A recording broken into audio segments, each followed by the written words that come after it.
basically it. Did you notice that you have made a really great Mega Man Battle Network tabletop right here? Did you notice that? No, I did Okay. not. Okay. So somebody asked me earlier, did you know what is it? And I was like, well, I mean, you've got you could do Pokemon with it, you could do Monster Hunter with it, you could do Digimon with it, you could do a lot of the monster tamer angle things. But I was just playing Battle Network yesterday and I was going, grid with attacks that function a specific way in relation to the grid. You can only do so many things on a turn. This is Mega Man Battle Network, but with beasties instead of little like AI chips. Because in Battle Network, Mega Man is a program, not a flesh and blood creature. But I mean, what's the difference if he can get deleted? That's just, the rest of it's just skin. And summons are the same way, actually. They're just hard light summons from the digital universe. So I was like, and then my brain started drawing connecting threads between Battle Network and Digimon, and then I went in a big circle. Yeah. So thanks for that. So how do the three of you know each other? Well, that's a good question. Yeah, that's a good question. Who wants to go first? I guess the creator goes first. The mind behind all of this should go first. I would say, all right. What's your character's personality, Lucas Stone? What is your Gordon Ramsay type? That's what you said. So yeah, I am seeing very strong. I am a kind of a piece of shit chef vibes from my character. Like I have undertaken the dark side of cooking. Let's put it this way. I might not be as passionate as I was in the years back about cooking after a failed TV show and some attempts at franchising. And I now just wish to unleash the power of my evil cookies upon the world. I love it. What about you, Eli? Isidore is like, he's not very subtle in his guerrilla marketing. I mean, he uses a billboard as his summon. He has a falsely posh name. His name is actually Marvin, isn't it? Also, I don't know if anybody is looking at the screen, but one of us is not showing up in there. Yeah, I noticed that. I wonder why that is. Yeah. Who is it? Who's the mysterious person? Marvin. Marvin is not on the screen. He should be here and he isn't. I mean, we can all hear him, right? But he's not here. Yeah. And I don't know why. I think it's because he doesn't have his camera on, maybe? Maybe. I don't have a camera. You're talking about me? Yes, you. I don't have a camera. Is that all right? It should be. Let me hop onto the link. To anybody currently watching this, we are experiencing technical difficulties. Please hold. I mean, it's fine. I don't have a camera. I mean, we can all hear him, right? But he's not. Yeah, right. I'm watching the video. It's a couple seconds behind, and I think it's because he doesn't have his camera on, maybe. Maybe. I don't have a camera. You're talking about me. This is so I can hear you in the video. I just can't see you. That's fascinating. That's gonna be. That would be so weird to watch. Like, there's a ghost. You're right. Exactly. Right. But yeah, Isidore's very falsely posh. I mean, he's also not very subtle. He's constantly asking people at the most inappropriate times, like, "Oh, what brand of healing apparatus do you use?" Saying, the Arginine products are way better. Just he's just not very suave. Okay. And then my character's like we kind of talked about before, so my character is just stereotypically edgy anime protagonist, or not even protagonist, kind of like the edgy what do you call the it's Kaiba. Yeah, like Kaiba or Vegeta, that type of that's somewhere between antagonist and secondary protagonist, which has its own name. I know, but I can't remember what it is. That's an F, I think. Yeah, it's something weird. But anyways, I'm that type of character. My Joker backstory, I guess, is that The deuteragonist. yeah. The reason why I'm so edgy is because when I was younger, I wanted to create my own what do you call it? My own Discmaster summon, my own summon, and I created it. But the SRL, the Summon Regulation League, came by and deleted it permanently when I was a kid. I know. So from then on, I swore vengeance against the SRL and want to become the Discmaster so I can rule the world or whatever the fuck. Right. So Marco wants to do. Asher wants to rule them all wants to catch them all because he's like the sweet, adorable 10-year-old who refuses to learn and or grow up. You're like, no, I'm gonna kill those people. Exactly. Yeah. You're like the anti-Ash. That's great. Let me think. Where do we start off? I would say. Okay, so this may be a stretch, but I think this is the only thing that I can think of that would work. Okay. We've all started out at a tournament. We were just at a Discmaster summon tournament. Okay, and all of a sudden, a team of goons have attacked the tournament, and so now all three of us have banded together to stop whatever terrible people have invaded the tournament. Sounds great. Yeah, you bet. So let's pick on Marco first. Since you're the big edgy one, I imagine you'd be the first one to step forward and be like, "Hey, nobody rules the world but me." That's actually exactly probably what Marco would say. Legitimately, yeah. So you've got these guys who are dressed like the Men in Black, right? They got shades and the earpiece, and there's like 10 of them, and they travel in a pack, and they watch each other's back, right? It's creepy, really. They all take a left step at the same time. They all adjust their glasses at the same time. It's creepy. Yeah. When you get all lippy about it, they step forward. They don't actually say anything.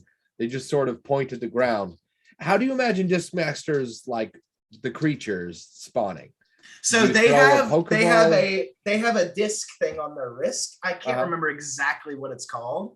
I think it's But anyways, Hollow Drive. Hollow Drive. Yeah, they have a Hollow Drive on their wrist, and they click on it and they point. They kind of like point, and then it summons a hard light summon. Yeah, you bet. I'm picturing somewhere between like Digimon and Green Lantern, like the little lit up panels appear and then solidify into the creature. Yep. Yeah. You were looking at what looks like somebody took a night black M&M and shoved 100 swords into it, like an evil pincushion. Appears in front of you, and it rolls towards you once.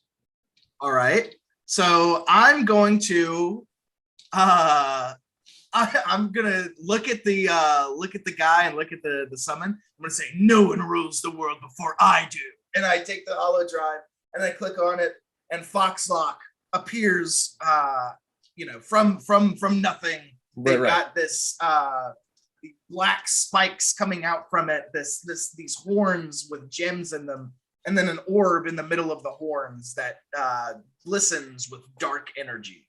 Is Foxlock a fox? Foxlock is a fox, yes. Okay.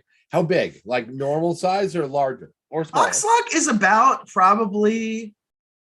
Have you played Pokemon? Oh, yeah. Yeah, it's about the size of like an Espeon or an Umbreon, kind of like that small. Yeah. I love that you asked me if I've played Pokemon, even though we've established. I know. It was a dumb question. I'm sorry. I mean, not for everybody, but we've established that I'm a nerd. That was very nice, all the same. I had a friend of mine come over once. He calls me and he says, "Hey, so my son collects Pokemon cards and he doesn't know how to play." And I was like, "And you think I know how to play just because I'm a nerd?" And he went, So I'm going to make you say it. Like, he goes, do you know how to play or not? I said, "No, but I will by the time you get here." It was a good time. Just to respond to chat 1 second, I hope Speeve is going to make an appearance, but no one of us is using Speeve.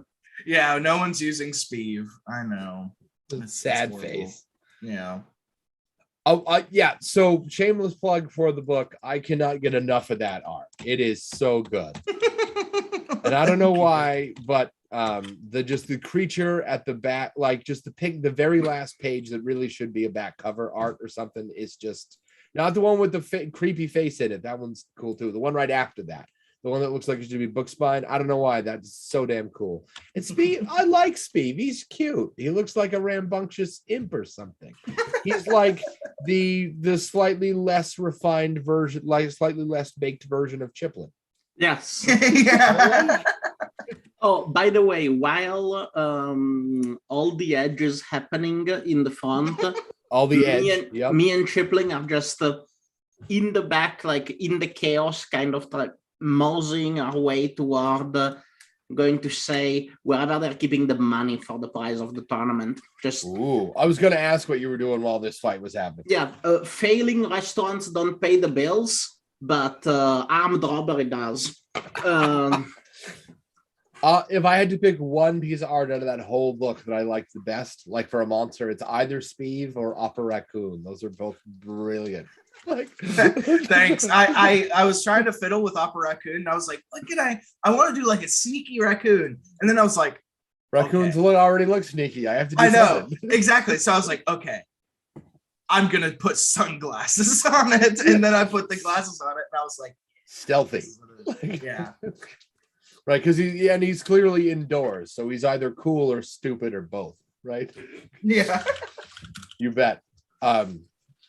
So I know Isidore, you watch, I don't know, do you watch Lucas? How stealthy are you? I mean, are you, what are the odds one of your compatriots is going to see you just wander off? Maybe not to the vault per se, but wander off away from this attack scenario. The vast majority of the tournament has either been rounded up by the men in black or held at hostages in a big circle, right? Like they're taking everybody's hollow drives. Oof. After that, they're free to go. Like they take like tear the sleeve off their arm and break it on the way off. If they like, they don't seem to care if the hollow drives get broken. If the people put up a big fuss and they get broken, whatever. But once they have the hollow drive, they just sort of let them go. They kind of motion to the door with guns, like. So what are the chances Isidore or Marco sees you break off into the crowd? What are the chances the guys with guns see you? I don't know. That's well, I mean, how stealthy are you? Is this the kind of thing? Not. I see. Not. I see. So I'm not really sure how we would mechanically represent you getting away from that. There's no mechanics in Discmasters outside of. I think there is a beautiful mechanic for it. Okay, what do you got? I have a mechanic for it. I'm going to use my my little Kurtar's ability, which is, from a practical perspective, is the confuse magic skill. Okay. But I renamed it How the Cookie Crumbles. Nice. And it's literally just him shedding cookie crumbles all over the place. That's and badass. I'm going to just summon him, toss him in the air, scream smoke bomb, and then run toward the cash register. And he flies up into the air like a frisbee that's just come to life. He flies up into the air, shatters into a million pieces. Cookie dust goes everywhere. Yes. The men with guns cough and get like they breathe in your friend for a second. They're not sure how to deal with that, right? They get upset. Bullets hit the wall near you. They don't hit you, and you scatter into the room with the vault. Isidore, what are you up to before we get back to Marco and his incredible bravery or ego, whichever you want? Yeah, or ego. Isidore staying wherever the eyes are, and is going to summon out Vilbordia and sort of assist Marco in this moment. The billboard that is Vilbordia isn't terribly large, like not a full-size billboard, but it does have like on the screen of it it's an LED billboard. Yeah, like it's sort of like an LED billboard. That's awesome. That has like an image of a hollow drive, and it says Argentine better than the competitors. Nice. Just and I'm going to have Bilbordia remain wherever the eyes are. Okay. How big is Billboard? Are we talking like as big as one of those sandwich things you wear outside of a pizza place? One of the signs those guys spin outside of a pizza place, or bigger? Than that? Probably a little bigger than that. Okay. So it is Probably still, in it's size, definitely- about the okay. size of a car or truck. Oh wow. Okay, you bet. He's pretty big. Is he? Yeah. You know, are we talking billboard dimensions? Like he's much wider than he is thick. Yeah. Okay, Yeah. you bet. And he has a pole that is his like he has on the ground. Which is how he moves. He sort of just teeter totters. I was gonna say he spins like a spinning top, but that would ruin the image of the marketing because you Oh, can't that's see true, how yeah. it's spinning. Right. The image needs to be facing you at all times, right? So it just sort of kinking. That's great. You bet.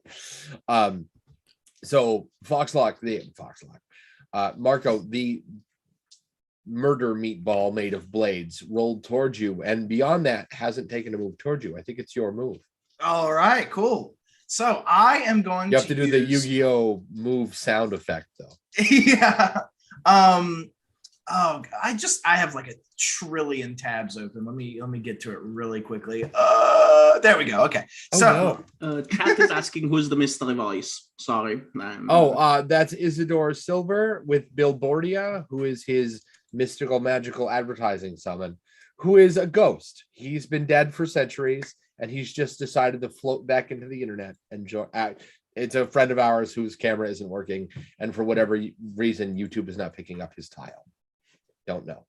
Like he's here, he's real. I swear, he's not like an AI program I set up ahead of time. Oh my god! Right, you can't see him right now, but he's doing the woo. There's no evidence I was ever here. Yeah, right. Right. so I am going to use energy cannon. It's a level. I only have one skill. Okay, it's level 4 since we were level 4. So it's energy cannon, aka death beam.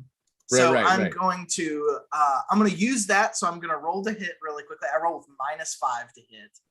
Wow. Why? Yeah, but I have a 5 in magic, so that means I just roll normally. Because the magic increases my accuracy. So it's +5, -5. So that's 0. So let's see here. I roll a d20 to roll an attack to hit. Woo. So let's see here. 7. Does a 7 beat the MR of whoever this cookie is? Wait, you shot at Chiplin? That poor he's No! already. Oh, not the What are cookie. you The doing? meatball with swords in it. My bad. We got a lot of circular monsters here. Right, because they're all the same. Right. You're terrible.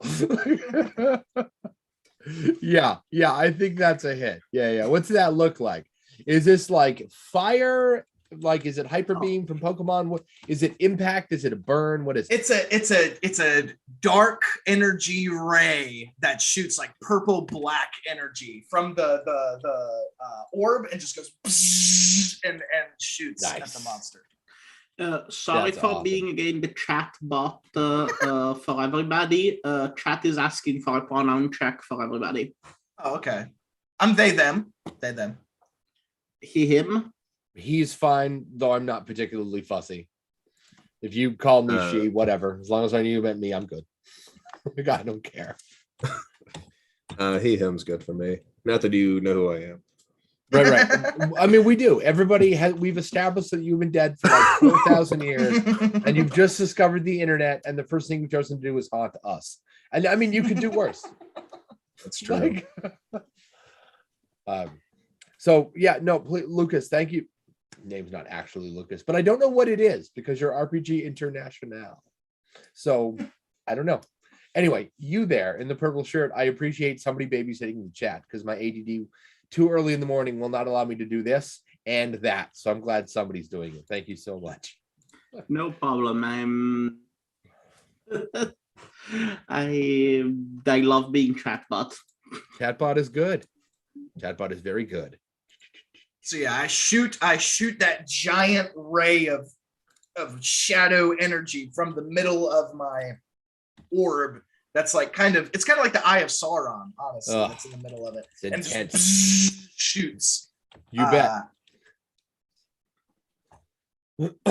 So the beam goes and slams into the murder meatball. Blades amazing. stuck in what looks like a sphere of midnight. When the impact happens, you watch the ball splinter into a billion pieces, and the swords with it scatter all over the floor. How does, I mean, that's what amounts to a critical hit. How does Foxlock deal with that? Does he like preen? Does he look at you and give you the claws up? What does he do? Yeah, Foxlock kind of gives like a little like howl as he I know foxes don't generally howl probably, but he gives a little howl, and my anime sub protagonist goes, yes, critical hit, critical strike. That's badass. You bet. The agent or whatever he is doesn't look all that concerned. The meatball's gone, but the blades on the floor start to tremble and shake and quake. Like in the anime moment where you're like, we got him, and then the dust settles and they're fine, and you're like, what the hell? Lucas, what are you up to? I mean, I know what you're up to. You're off to steal a crap load of money. I mean, a crapload might be an exaggeration. I have no idea. But I do not want my beautiful human child to be hurt. So Chiplin is going to start retreating back. Everything for his health. Nice. And in the chaos, I am just grabbing the cash and looking for an exit. There is shooting going on. There is magic. I do not wish to deal with this, but all of the people here are still better than the people shooting at us. I like this party better than I like the people attacking us. So I am going to try to look at a way out for them. I am non-confrontational. I choose the strategy of the proud weasel. And the proud weasel. Make like a tree and get the fuck out of here. That's good. So the money, the room where they had like the prize money, they had a big display, right? Like a big, like I said, they went all out and got all classic and cheesy. There's a big wooden treasure chest, like the size of my desk, right? It's got a big ridiculous lock on it. It's a bunch of ceremony. It's on a freestanding table in the middle of the room. Lots of drapery, lots of lighting. But when you go open it, it's empty. I mean, it's a prop. There's no money in there. I mean, it kind of makes sense. That's a shame. Well, it's time to get to plan B. Is plan B find a way out, or is plan B find the money? No, plan B is find a way out. Okay. There is no amount of money that it's worth dying for. Agreed. There is a lot of amount of money worth getting other people hurt for. Not enough money worth dying for. Yeah, right. You bet. So you look around the room. I mean, it's not exactly a James Bond scenario. It's not like a complicated enemy base. It's like a Comic-Con. There's a big open space. There's some stands, right? It's the fighting stadium out of a Pokemon episode. Yeah. The doors are right over there. The only problem is that between you and them are, all the bad guys with guns. If you were going to go through the back door instead, which is maybe 20 feet from you, only 2 guys with guns. Okay. But still guys with guns. Question for Ethan specifically. Yes. Oh no. Because it's a technical question for how these monsters work. Okay.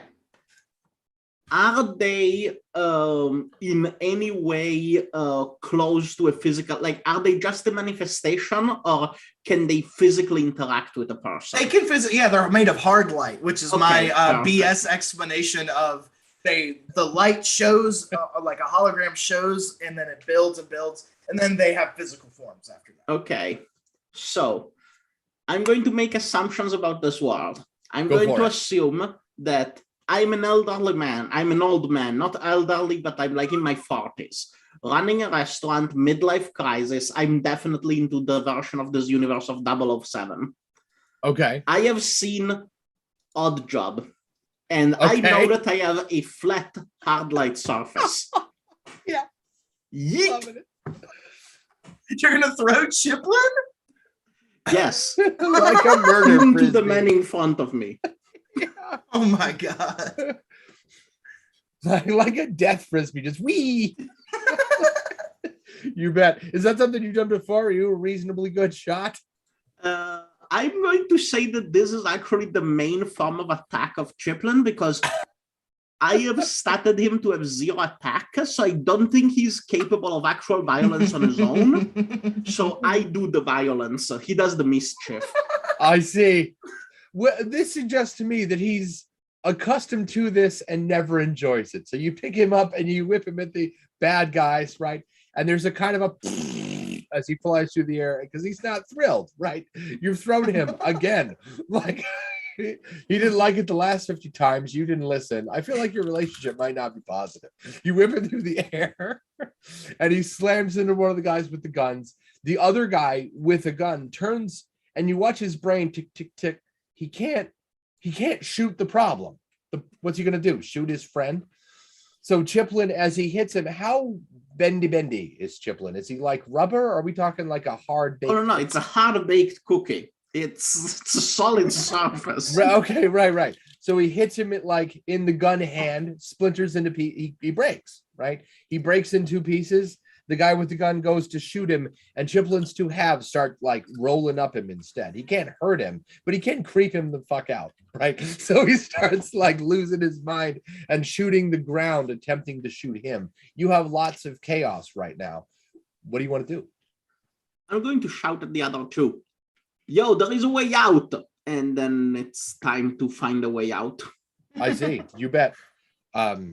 Foxlock. Oh, I have to roll to hit you. That's right. The swords float off the ground, come maybe a couple inches off, all kind of angle at you like laser guns out of Star Wars, and then. Oh God.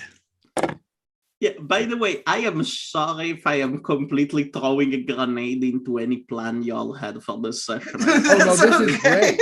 We're pushing the system to its absolute fucking limits here, and I love it. If I understand this right, I roll a d20 and add respective numbers. Is that right? Yeah. So if that's a magic attack, then you add your magic. If it's an attack, then you add your attack. You bet. So that is an 11. Oh, you hit me. Is it a magic? Well, it's regardless. It hits me. That is a physical attack if it helps. Oh God. Well, yeah, you definitely hit me. Now you roll that damage. How do I do that? So it depends on what skill you had, but as GM, you can magically come up with your own skills. Wow. So you can make a 1d6, 1d4. Oh, I see. Like okay. Yeah. Oh, I see it. Okay. Yeah. Mm-hmm. But you don't have to go extremely by the book if you don't want to, because in Neon Knights, my NPC sheets that I give them bullshit perks. So you don't have bullshit to keep perks. track of it. Yeah. You bet. So that is 3 points of damage, but it's mostly like long-term pin. The swords fly through the air like bullets and sink into Foxlock, and now he is the pin cushion. He's pinned in place. All right, cool. So I'm alive, thank God. 2 HP left. Rough. So is that the end of his turn? Yeah. He's not going to do anything else. All right. Now I say, Foxlock, return with Death Beam, and I point towards the pile of swords or whatever. Wait, no, if the swords are in me, right? Right. You're gonna have a hard time shooting them. Right. Oh shit! Is there any way Bilbordia could have put himself in front of your I don't summon? see why not. Absolutely. Feel free to just like Bilbordia shield and have him like Yeah, he's just a tough tank that's meant to survive. nice. Yeah, I would like So to with an go- 11, what if would he have hit Bilbordia instead? Yeah, Or does it'd it still not matter hit. because you're deliberately choosing to take the attack? I'd say it doesn't matter. It's gonna hit either way. You bet. Um, So what I meant was when I said when I said Foxlock got stabbed, what I meant was you brace for impact, the swords fly, and a billboard like wobbles to the right and gets hit with swords, and Foxlock's like, yeah, that's right. Die for me. All right, can Foxlock try to shoot these swords off of Bilbordia? The only way you could do that is if Ability was willing to turn around so you could shoot the majority of the swords, which would turn the marketing away from the bad guys. I don't know if he's okay with that, but you would have to do that in order for you to shoot the swords free. Okay. If he's game for that, I'm game for that. Bilbordia, with your movement action, did you or your second action, are you going to use movement to turn around, or are you just gonna fucking show the thing to the bad guys? What are you gonna do? I'll turn around. Sweet. As he turns around, the ad shifts from the holo drive to an array of Argentine branded treats for your summons. Like Amazing. your summon. They're right. hard light. What do they eat? Is it like flavored data packets? What? They eat, yeah, that's basically what they eat, is like treats that you buy, and they're like little hard light treats that you can give to them. Yeah. Nice. So I took 3 damage, right? Yeah. Oh, sorry. No, Okay. 4 damage. Unless you have some 4, sort of okay. damage resist. 4 damage. Nope, I'm at 26. All right, can I roll to hit this? Yes. All right, Yes. cool. So I'm gonna use the giant orb to shoot another death beam. I only have The one He's- attack. yeah. I've used it 3 times, so I only have 3 MP left. Uh-oh. But anyway, so I shoot and I roll to hit, so that's +5. So D20 +5. 8 plus. Oh wait, no, it's -5, so it's actually normal. So 8. 8 to hit. Yes, 8 to hit. Rough. I know that's rough. That said, the swords cannot move. That's the whole point, is they stick in place. Yeah, that's the point. I didn't mean to do that. And so you roll for damage. Okay, so that's 1d8 plus I think 3d6. I think I do a Wow. lot of damage. Because I spec only into this. Yeah, 1d8 plus 3d6. So let's see here. So that's 5 plus 6, 1, 5. So that's 6, 6. So 5 plus 12 is 17. 17. Holy crap. Jesus You Christ. blow the swords into small enough pieces that I'm not sure Oblivion is a strong enough with. but in any case, Good strike, Foxlock.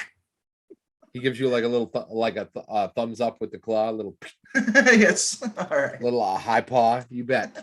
So you hear Lucas going, "Hey, there are guys with guns. Let's go." Well, what do you think? I'm going. What about you, Isidore Silver? Are you gonna go too, or? We running? Why we run? They may have Like- guns, but we have summons. well, we're running towards the exit. Right. And I mean, you look over, Chiplin is busy, like 2 halves of me. He's broken in half, and he's just like rolling/worming his way up the legs of the guy with guns. And he's shooting the ground. He's not going to shoot himself, right? Sounds like he's trying to scare him off with the gun. It's not going to work, right? He's a cookie. He just got thrown by his owner, and bullets do not phase him, right? Like, Can That's depressing. but this distraction isn't going to last forever, right? can Foxlock run up and try to shoot the death beam at the guy with the pistol? Wait, you're gonna shoot? So make sure I understand this right. You're gonna have your disc monster shoot an actual person. I guess. I mean, the guy's willing to shoot the disc of the summon. So I understand. Yeah. Go The for road it. goes both ways. Yeah. Right. If you're gonna break the Alright. rules, I'm gonna break them back. Right. Haha. I see your broken rule and raise you a death beam. Right. Oh my God, I'm rolling like shit today. So 5 To hit, to hit. Yeah, goodness gracious. you blast a hole in the wall next to him instead. So you don't need to go through the doors anymore because they no longer exist. There's a smoldering crater. Like you can just walk out Fantastic. like the Kool-Aid man. Is Is that the plan? Do we Uh, run through the door? I guess so. Yeah. Yeah. I mean, there is a hole where I can Kool-Aid Maiden through. I'm Yep. even red right now, so I need Nice. to Kool-Aid Man. But beside that, yes, I'm just leaving. So I imagine Lucas Stone steps through the wall, does the pose for a second, considers doing the "oh yeah" and decides better of it. Right? Yes. So there is a car with somebody in it. The back door's open and they're yelling at you to get in. Who are they? This I do not have an answer for. I'm so edgy. I don't have any friends. You don't have so any they can't friends, be they can't be anybody of mine. That's for sure. They could be an Argentine representative, my boss, Nice. Perfect. Yes. Fantastic. executive that's come here to make sure I don't fuck this up. I So they're not like- really your friend. I as- see. Yeah, no, they're Chatbot. not my friend. Sorry. As chatbot, I would just like to give a shout Please. out to Lock Proposal, who brings us the slogan "Hard light, it never goes stale. Hard light, it's always on sale," and I love it. Nice. Great. That's great. We'll need that on the marketing camp, like bumper stickers, right? See, I came here today to play Discmasters, but apparently I'm going to become an Argentinian representative. Yeah. Like it's a recruiting ceremony. I say Yeah. ceremony, I meant no, that's what I meant. It's a con. Yeah, it's a con. It's a pyramid scheme. You're right. That's My what I meant. van's full of Argentine treats that I have to resell. Yeah. The margin of profit is like 0. You're gonna be stuck in that cycle forever. You need to get 2 friends who each need to get 2 friends. Right. So you get we all pile in the back of this car. It's one of those, it's a reasonably fast car. It doesn't look like it's gonna take a lot of bullets, though. You should get out of here now. Sure. You bet. Yeah. Cookie Master, are you getting in there? Yeah, absolutely. Okay, you bet. Where It's is time to Chiplin? clown cart into this vehicle and just get out. Can you like summon him? He's still inside, stuck to that guy. Can you just like summon him back to your I hollow? assume I can do this. You can, purely yeah. because Okay. I am like basing my understanding on Pokemon. So I'm going to point my the wrist thingy that you The hollow drive. Right. the Yeah. hollow drive and Chiplin, come back. And you watch what looks like little particulates, one somewhere between like raw data in the matrix and crumbled baked goods ripple through the air like a data stream back into the hollow drive. There's the slightest scent of like warm baked cookies and disappointment as it slides into the hollow drive. So the door slams. Well, I'm assuming one of you do that. Like the driver can't reach the door and he peels out, leaves that terrible, awful smell that apparently some people enjoy. I'm not one of those people. And the car tears off and drives away at not safe speeds, right? You've scuffed the paint on 2 other cars. You run 2 red lights. It's not safe. They give chase in larger cars, not as fast, but larger. After a seemingly ridiculous amount of time, you do manage to lose them. And the car pulls up in front of what looks like an old rundown factory. There's cracks in the walls. There's no smoke coming out of the smokestacks. It's old and abandoned. The walls don't look good, but once you get inside, the structural integrity is fine. It looks like while the walls are old and broken and all the tables and stuff are worn down, there's a brand new overgrown machine in the middle of the space where usually you keep the smelters, that sort of thing. It's a big machine, like multiple minivans at a time big. And there is a scientist in what I'm picturing like the double-breasted bright white lab coat. And the associate that saved you has come in with you. And he, as soon as you get out of the car, he'll do like the probie slap is, what are you thinking? Those were bullets. This was your fault. I know it is. What did you do? What did we do? No. What did you do? He pointed did what I you was and everything. told. I He put almost the touches billboard you. in front of everybody's eyes. I mean, really, I did what I was told. Mhm. I'm watching you. I mean, sure, they're criminals and they probably won't buy our products anyway. They'll probably just steal them. You know, they're criminals. But yeah, I mean, eyes are eyes. You know. Well, if it was up to me, you'd be fired, but it's not up to me. And if looks could kill, you'd be dead. And he just stomps away. And the scientist goes, hey, cut it out. Leave him alone. Hey, would you 3 come up here for a minute? Is that a compliment?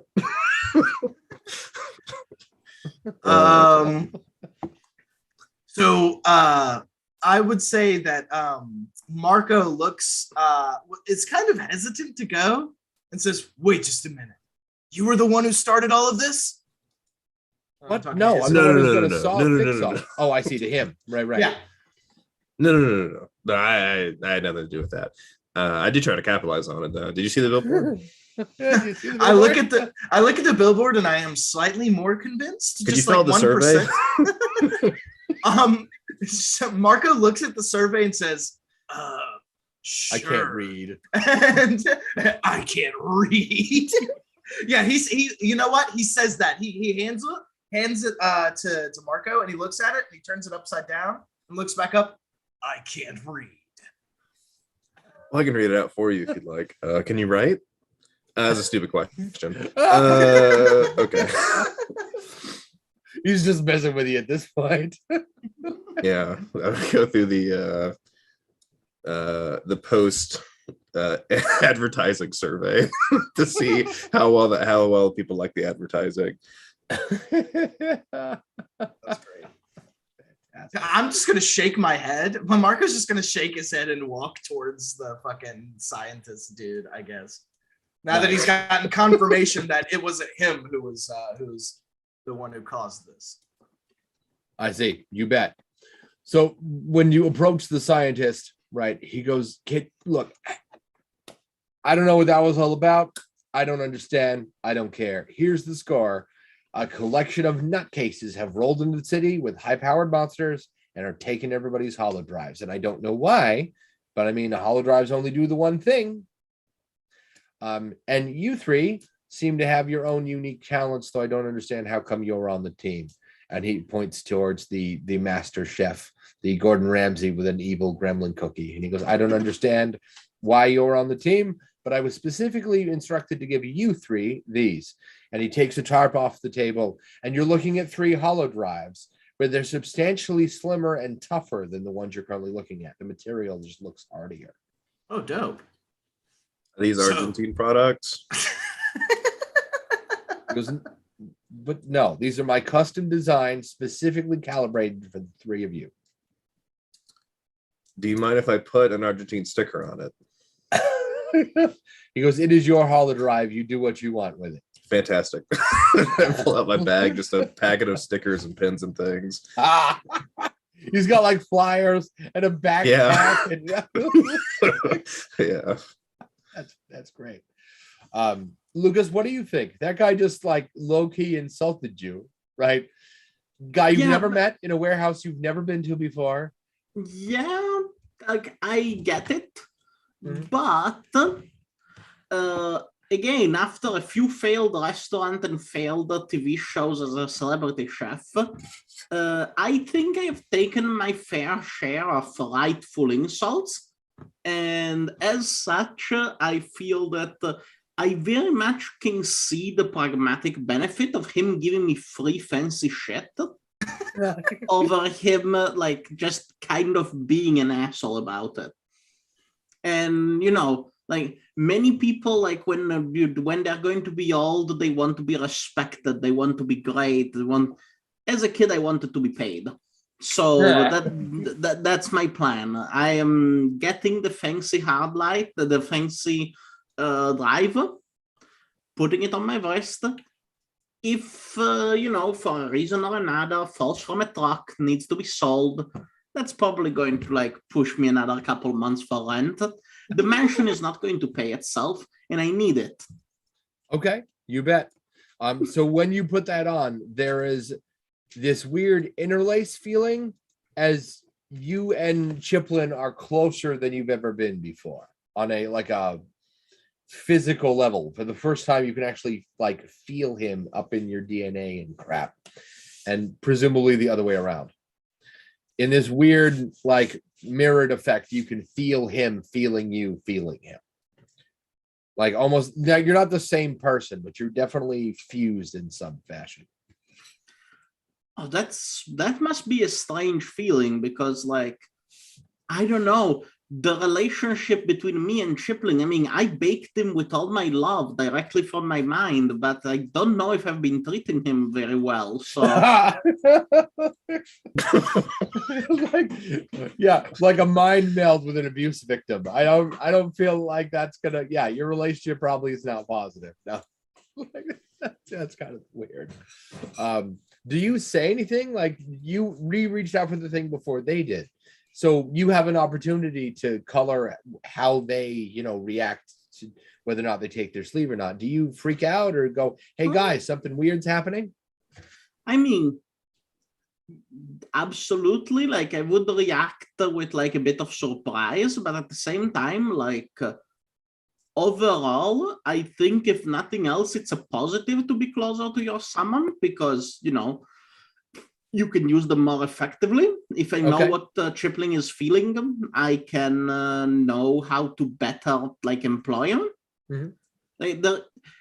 I do not wish to give the impression that Chiplin is just an object to me. I very much respect his appetite for destruction. I greatly respect his appetite for destruction, and I want to incentivize that skill. If this allows me to incentivize that, especially for my personal profit, I will take it with open arms. This is exactly what I'm about. Sounds good. So, Marco, do you take this weird looking hollow drive from a guy you've never met? That's a good question. I look at the hollow drive and I pick it up. And I say, I look at the scientist. My eyes are like this purple color, this edgy purple color. I've got the maple leaf hair, right? So I look at him and say, will this make me more powerful? It should. That was the design. Yes. This will be a welcomed addition. And he slaps it on him. And he slaps the hollow drive on. You bet. There's this weird fusion between you and Foxlock on a mental and physiological level. I don't know how to explain that. You and Foxlock now like have a soul connection, and you're fairly confident that it's noticeable, right? You're not dreaming it. It's definitely happening. How does I forgot to ask Chiplin, how does Foxlock deal with that? Foxlock is aware too. Are you friends? How would you describe your relationship? Yeah, me and Foxlock, I'm very tough on Foxlock if we lose a battle, because that's what I'm good at is battling. So if he loses a battle, I'm pretty tough on him. But at the end of the day, my character loves Foxlock because that's like his only friend. Right. Yeah, it's like his only friend. So he takes really good care of Foxlock. He feeds him really good treats. But he does obviously Argentinian brand, right? Obviously, 100%. But tries his best to make sure Foxlock is healthy, but will do his best to make sure that he's doing his best. So nice. Foxlock starts to feel a little weird, but honestly, they're both kindred spirits in a weird sort of way. So it's actually not as surprising as maybe other people's would be. Okay, sounds good. So I guess the big question is, Isidore, do you take the thing? After putting a sticker on it, he will. After, got to have the sticker. Even if it's not, if it's not a product by Argent, it has to at least look like one. So I'll put a sticker on it. Put it on. And how is your relationship with Bilbordia? Does he know? Does he feel just like a piece of marketing? And if he does, is that like his life's goal? Is that a negative to just be a piece of marketing? Oh, it's full on a negative. I think Isidore starts crying. I think he just silently starts crying and then like gritting his teeth, not to full on breakdown. It's like I just imagine the back of his mind, he just hears the faint advertising slogans. That's horrible. They're gonna be in your dreams now. You know that, right? Yeah. His only respite was when he could bring Bilbordia back into his hollow drive, and now that doesn't even give him any. That's funny. You bet. Miserable. So once you're outfitted, the scientist says they're comfortable. Nothing weird happened. I guess so. Me and Foxlock are now even more powerful than before. Well, good. Yeah, you should feel he makes no explanation that what you're experiencing is what he planned on. He expresses that the new hollow drive is lighter and somehow tougher. Oh, he designed it to not come off, basically. You can kind of codify a password in your brain, and until you say it out loud, And nobody, I mean, they can't make you say it if they don't know what it is. If they don't know you have a password now, right? It won't come off. He describes that the men who are coming through town have been through towns all over the nation and have taken everybody's hollow drives by force. The idea, he thinks the idea is that, I mean, if I'm the only one with attack monsters made out of hard light, then it makes it really easy to win fights, isn't it? Like, so that's the idea. So he's kidded the three of you on a private donor's alarming amount of donation money, so that your drives simply don't come off. That's it, really. He goes, your attacks and everything should be the same. They can't make them take. They'd have to cut your arm off, and they haven't been willing to do that so far. Then again, they haven't been willing to shoot people recently. So escalation has anyway. Don't stress about that. I have a plan. Well, my benefactor has a plan. Anyway, the three of you are going to be driven to the headquarters of these men in black. And we're thinking that they've got to be stockpiling those. I mean, my benefactor has been thinking that they've got to be stockpiling the hollow drives somewhere. Since hollow drive technology, I mean, the destruction of the hollow drives doesn't do them any good. If you can recover them intact, they can recover the creatures inside. So, I mean, why blow them up if you don't have to? But each hollow drive is this long and this wide, right? So you're gonna need a place to put them all. They have hundreds of thousands of those things. They got to go somewhere. So we've I mean, my benefactor has figured out where that is, and we're gonna ship you off and take care of it. One part combat, one part stealth espionage. In exchange for this, we'll be willing to award you your choice, either a honestly absurd amount of money or a Discmaster prototype. Yeah, Marco is definitely intrigued for sure about the summon prototype. He's I love how you heard absurd amount of money, Pat. Oh yeah, he doesn't. You think Marco, the edgy sub protagonist, cares about money? Nah, he wants power. Right. The prince of all Discmasters. I know, yeah, exactly. So he says, first very important question. Are you okay? You seemed like you were in pain, like once or twice. Wait, you care? I just was. Never mind. Second question. Second question. Shake it up. How large is this headquarters reported to be? Information is spotty, but my benefactor's understanding is that it is 4 stories high, wider than it is tall. It's a fortress. Well, let's say you two. I'll take the money. I'll take the fucking money, please. What do you think, Lucas? Are you up for this? Some James Bond Splinter Cell bullshit. I take the money, but he's got a condition. I mean, breaking and entering sounds like a lot of fun, and exactly the sort of thing that I need to, like, I don't know, get my passion for crime back on. But I hear a butt coming. No, I'll take the money. Okay. Like, no, I'm good. Like, it's illegal, and it's going to put down some guys who shot at me, and I'm going to get paid big dollars. Sweet. Yeah. Like, sounds good. You bet.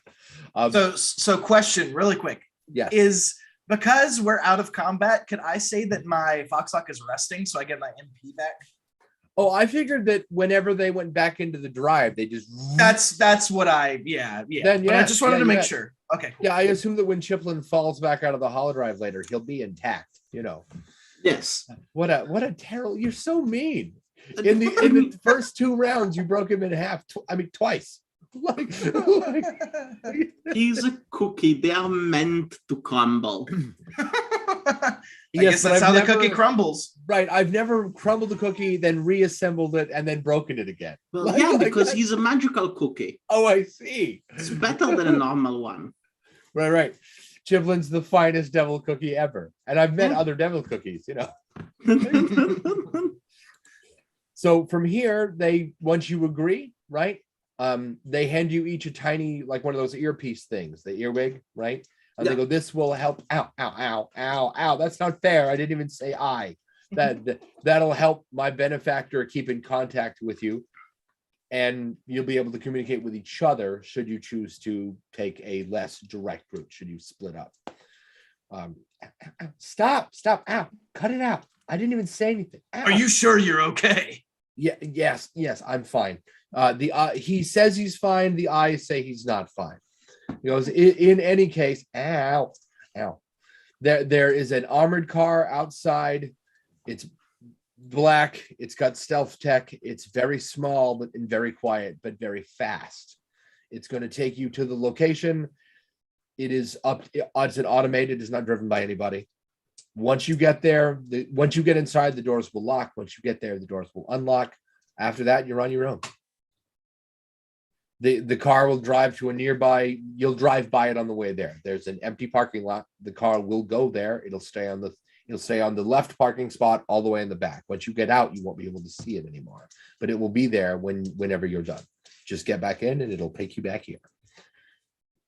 Sounds good to me. Edgy. Yeah. Sounds great. Sounds great. What was that? I feel like he just had like a little drunk. Yeah. What was that? Did you say something? Argentinian salesman man. I couldn't hear you over the smell of burning crack. What was that?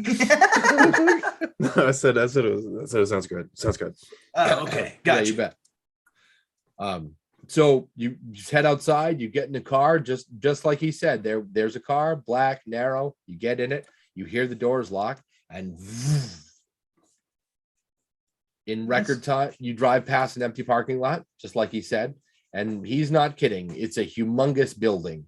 Walls go up 15 feet. They've got searchlights and razor wire. It's like a 6-story prison covered in guns.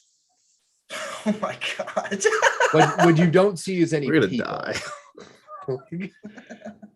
You don't see not even any, the discs, not even the summons are gonna die. It's gonna be us. you don't Yeah. see any We're live just gonna get support. murdered. Like you don't see any guards with guns. There's no patrolling dogs, nothing like that. Just what are probably automated turrets mounted to the floodlights that pace back and forth, like you're going to sneak into Alcatraz. Oh, I guess it's not that bad. You would have had to take it. You would have had to go, like Alcatraz is on an island. This isn't so bad. Anyway, the car stops. The doors unlock. I'm gonna get out.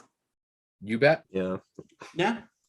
You bet. Just completely Let's silently. go. We just get out. Yeah. You get out, and there's this enormous fortress. The data was wrong. It's got to be at least 6 stories high. When you get out, as you get out the doors, the outside, the paint kind of reconfigures to tell you what your target is. Like a text to speech thing. Text reads across the screen like an old-fashioned adventure game. Yeah. And it explains to you that there is a deposit box is somewhere in the building. It's the master access for hollow drives, all of them. Like not just the ones in this building, all of them, except your 3. So bring it. That's it. That's your objective. Go get the safety deposit box. What you're specifically looking for is a cylinder about this big with a green crystal in it. Bring that back undamaged.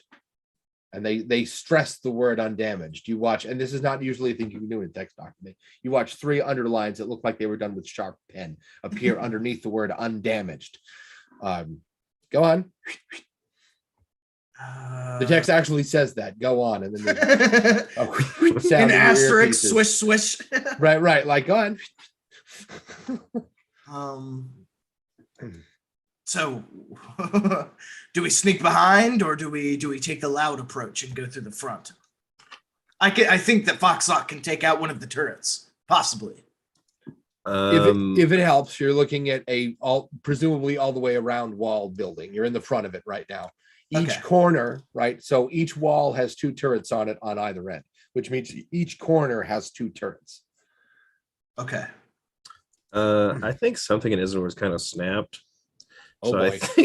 I think he'll suggest, if not demand, that we just use Billboardia to smash through. just smash through the walls if he can. Do you think that Bilbordia is able to do such a thing? I mean, Somebody's maybe gonna break. he's tough Somebody's as gonna break nails. first. Yeah. Maybe, I don't know. He has a slam skill. Is what I'm referring to. Is a It slam. literally just skill. uses the weight of your body to slam to enemies. No kidding. Yeah. So I'm just gonna use that on a wall. Wait, let's at least plan some of this. Okay. So, Lucas, are you able to confuse any of the turrets with your cookies? Cookie dust. Cookie dust. I'm going to summon Chiplin Okay. and kind of like get the like on one knee to get on his level. Okay. Kind of like do the thing where like your coach grabs you by the shoulder or by the head and like get your head in the game. Do an impassionate speech. And okay, Chiplin. This is all you. This is time to put pedal to the metal. That's funny. Can you get up there and rub yourself against the cameras of those automated guns?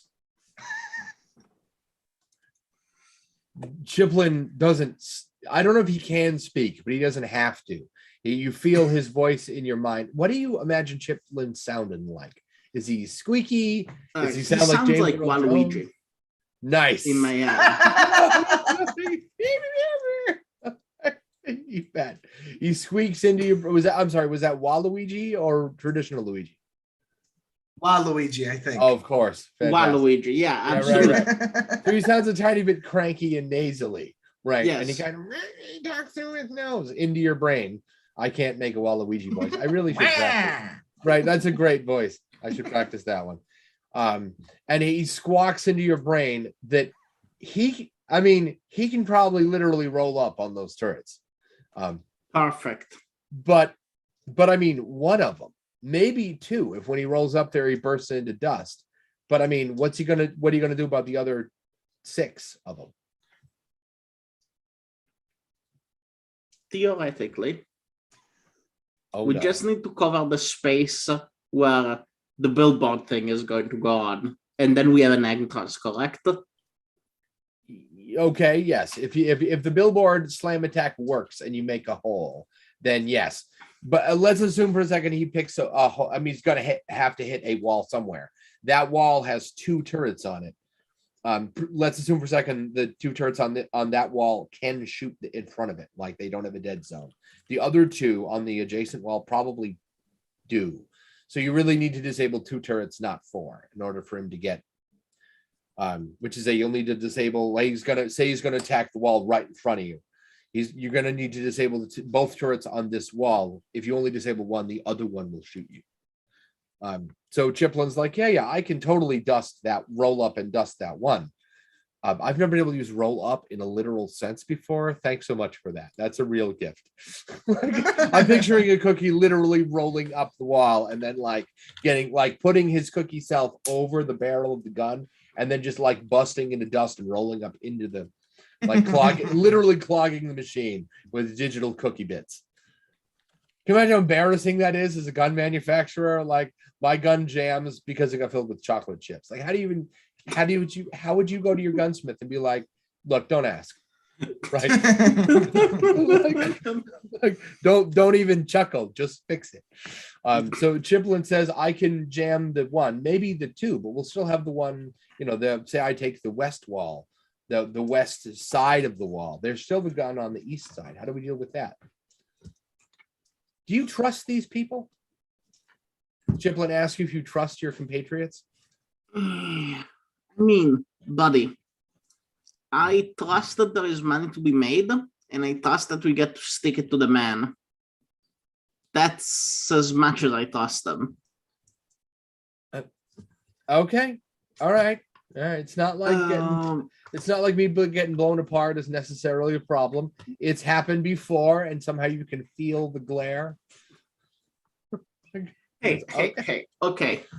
No point in bringing back who's done what, why was what done. Like that's water over the dam. Don't worry about it. It's all Right, good. stop living in the past. Right. Yeah, exactly.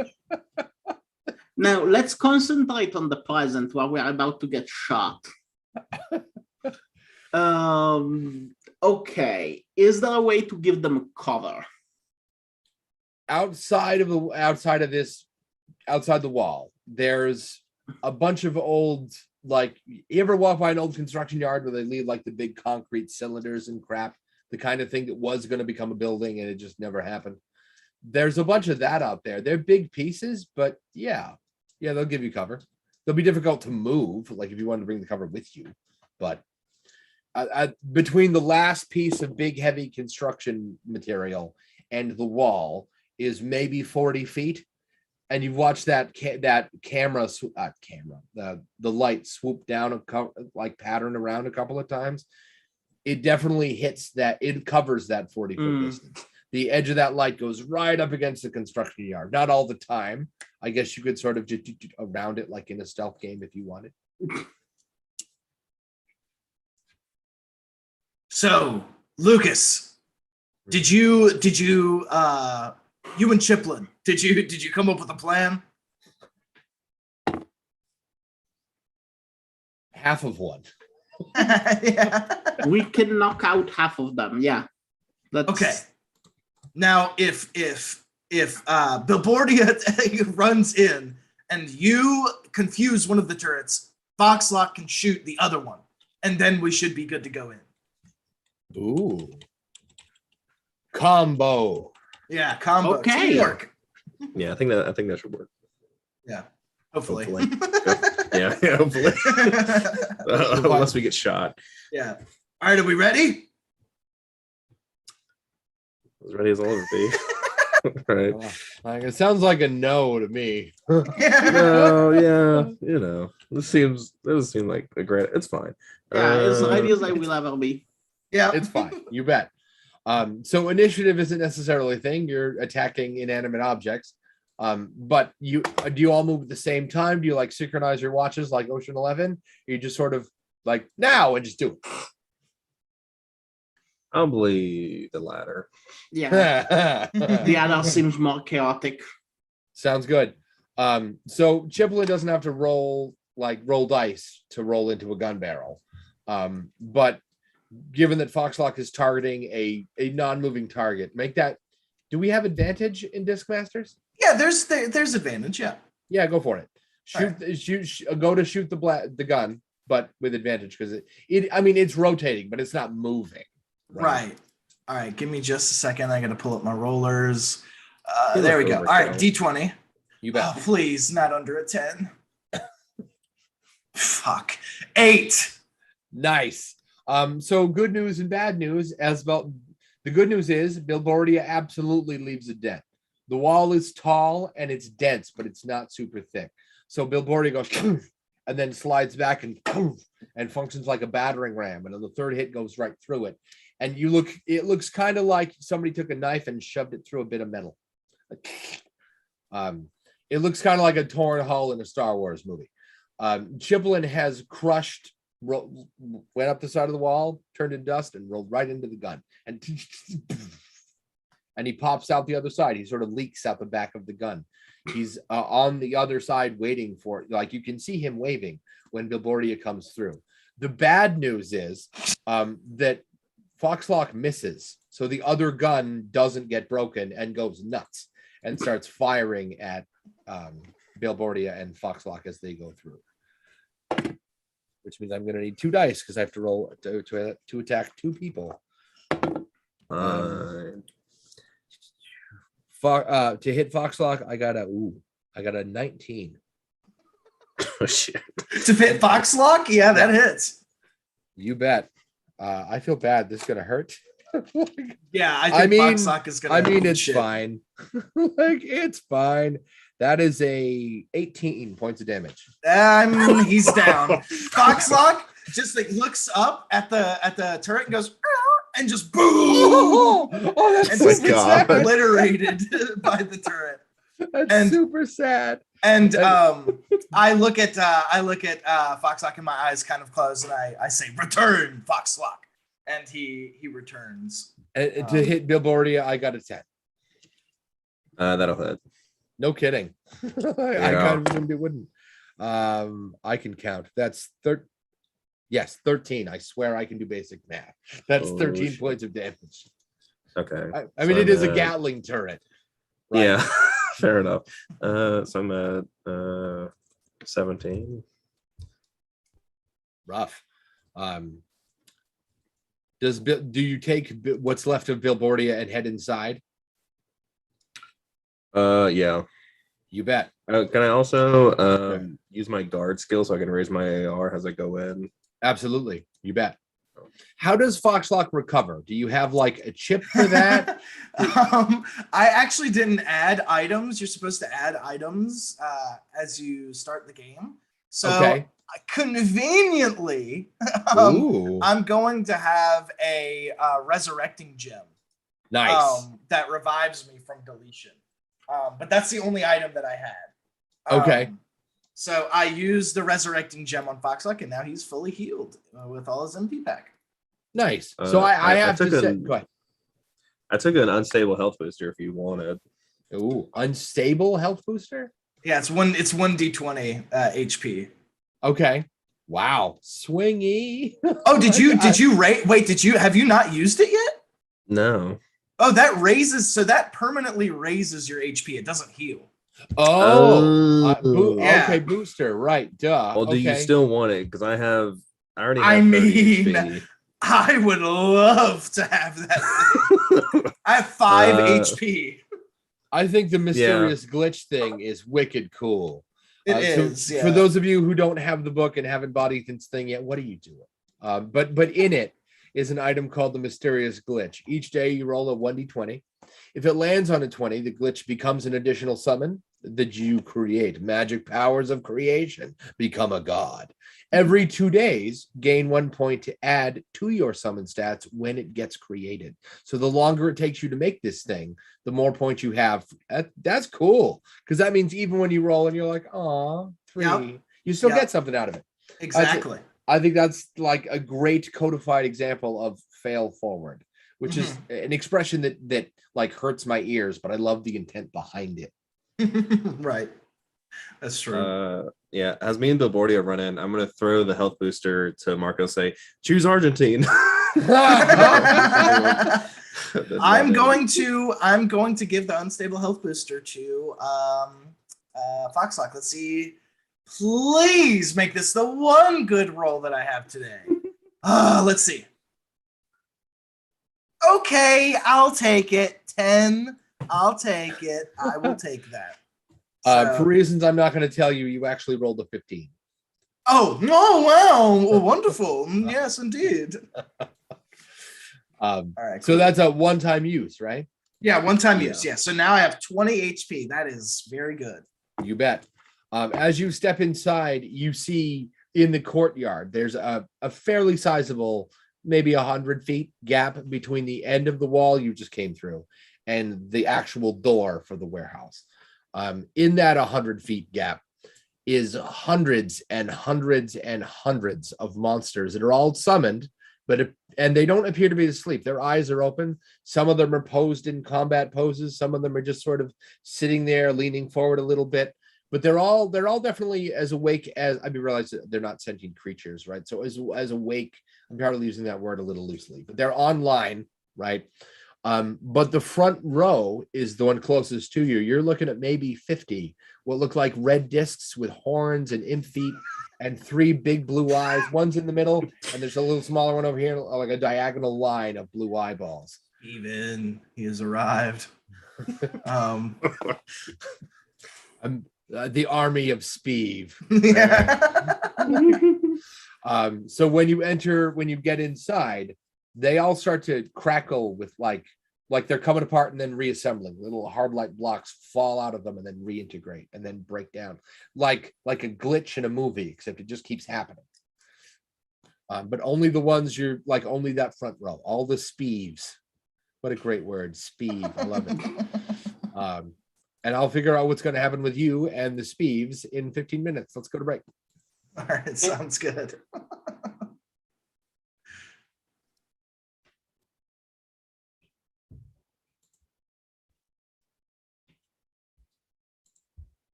Lucas Stone, you may want to mute your microphone and cut off your video. All right, be back in like 15.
I mean, I know that I'm not supposed to eat that much cheese, but seriously, it's so good. What? Nice intro. Hey, thanks. So it was my first time ever having a kiwi on break, and Oh yeah. I tried to use my spoon to Mhm. dig out the kiwi. And I how'd don't that know if it did not go well. go? So I said, fuck it. I'm going to eat it with the skin on. And I did. And it's not that good. No, kiwi skin is not something I think most people eat. What usually people do that I've seen is either slice it into like the same kind of slices you cut deli meat into, or cut it into like little niblet, not cubes, but like little wedges, and throw the skin Okay. away. I'm not Okay, actually sure so you're supposed to eat the I kiwi. was gone. I just got back, and I heard that you ate an unpeeled kiwi. He did. He did. I did. Why? So I did it and I was like, okay. I did it. I was like, How okay. does that become something you do? Hey, listen. Apparently, it has the most nutrients in it. Okay. So That that's doesn't where all of it surprise is. me, but still. So hey, listen, y'all can judge me for all you want to, but guess who got 30% more vitamin A? Yeah, right. This guy. No, hey, no judgments here. The idea that you were like, fuck it, I'll just eat it with the skin. Good for you. I'll never do it again. Never in my life, ever again. But hey, it was an experience, I guess. Right. Good for you. And now I can say without a doubt that I know somebody who ate the kiwi skin, and all my friends are going to be like, "Why are you bragging about that?" What? You ain't Australian? He was like, "I got me a kiwi. I'm trying to gouge out the insides with a spoon. No go. No worries." Oh, That's exactly what happened. And then I was too deep in it, and I was like, "Oh, fuck it, I just might as well just finish it." gotta eat it now, right? Yeah, Like, I did.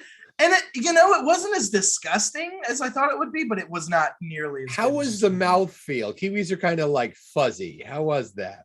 It's fine. It was kind of like eating like a more rough peach. Huh. So, yeah. Hmm. Because I love peach with the skin on. I don't know why. Yeah. Yeah. But man, I miss peaches a lot. I'm now picturing some sort of shameless plug for some other thing. Fat Magic is awesome. It's a D&D supplement that I'm looking forward to. And it's like an entire kingdom filled with like magic spells and places based around food. And now I'm picturing a peach armor set that is just multiple layers of peach skin. So it's tougher and tougher. That is cool. Can I shameless plug one of my things? Please. Yes, please. There is no definitive date. This is a work in progress, but I am currently working on a Flavor Town based hex scroll that is going to be Flavor Town, like the TV show. Yes. I love it.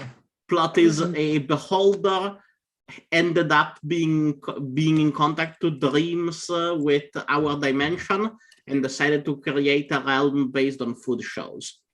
That's awesome. That's going to be a thing at some point. I'm getting my art assets done. No idea when that's going to materialize, probably sometimes in the summer. Nice. Have you seen the American Dad episode of Flavor Town? Have you seen that? Yes, but I am not an American Dad fan, particularly. I don't know if I'm a fan all the time, but I did appreciate the sheer absurdity of that episode. Like, how in the world did you have a increasingly less political, but still that's the basic gag show, and then Guy Fieri?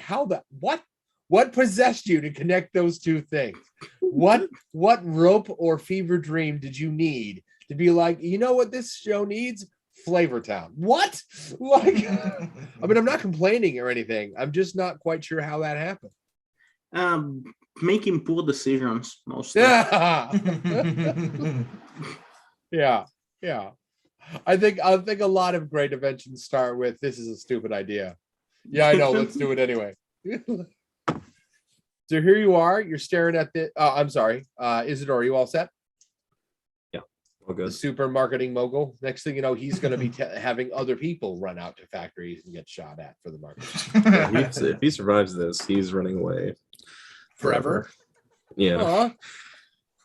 So you're staring at a wall of speeves, and behind that, a wall of other stuff. They got all staticky when you got near them. Now what? So am I in the building at this point, or am I? I assumed you came through the hole in the wall, but I did. Yes. Okay, I did. then yes. You're Okay. you're in like the outer courtyard right outside the building. There's a good 300 feet between you and the factory door. There are no people in here, just like hundreds of barely moving summons. I mean, that's not creepy at all. Yeah, exactly. Though at the same time, we do get to look at the beauty of the speed, which is That's Exactly. We get to marvel at the majesty.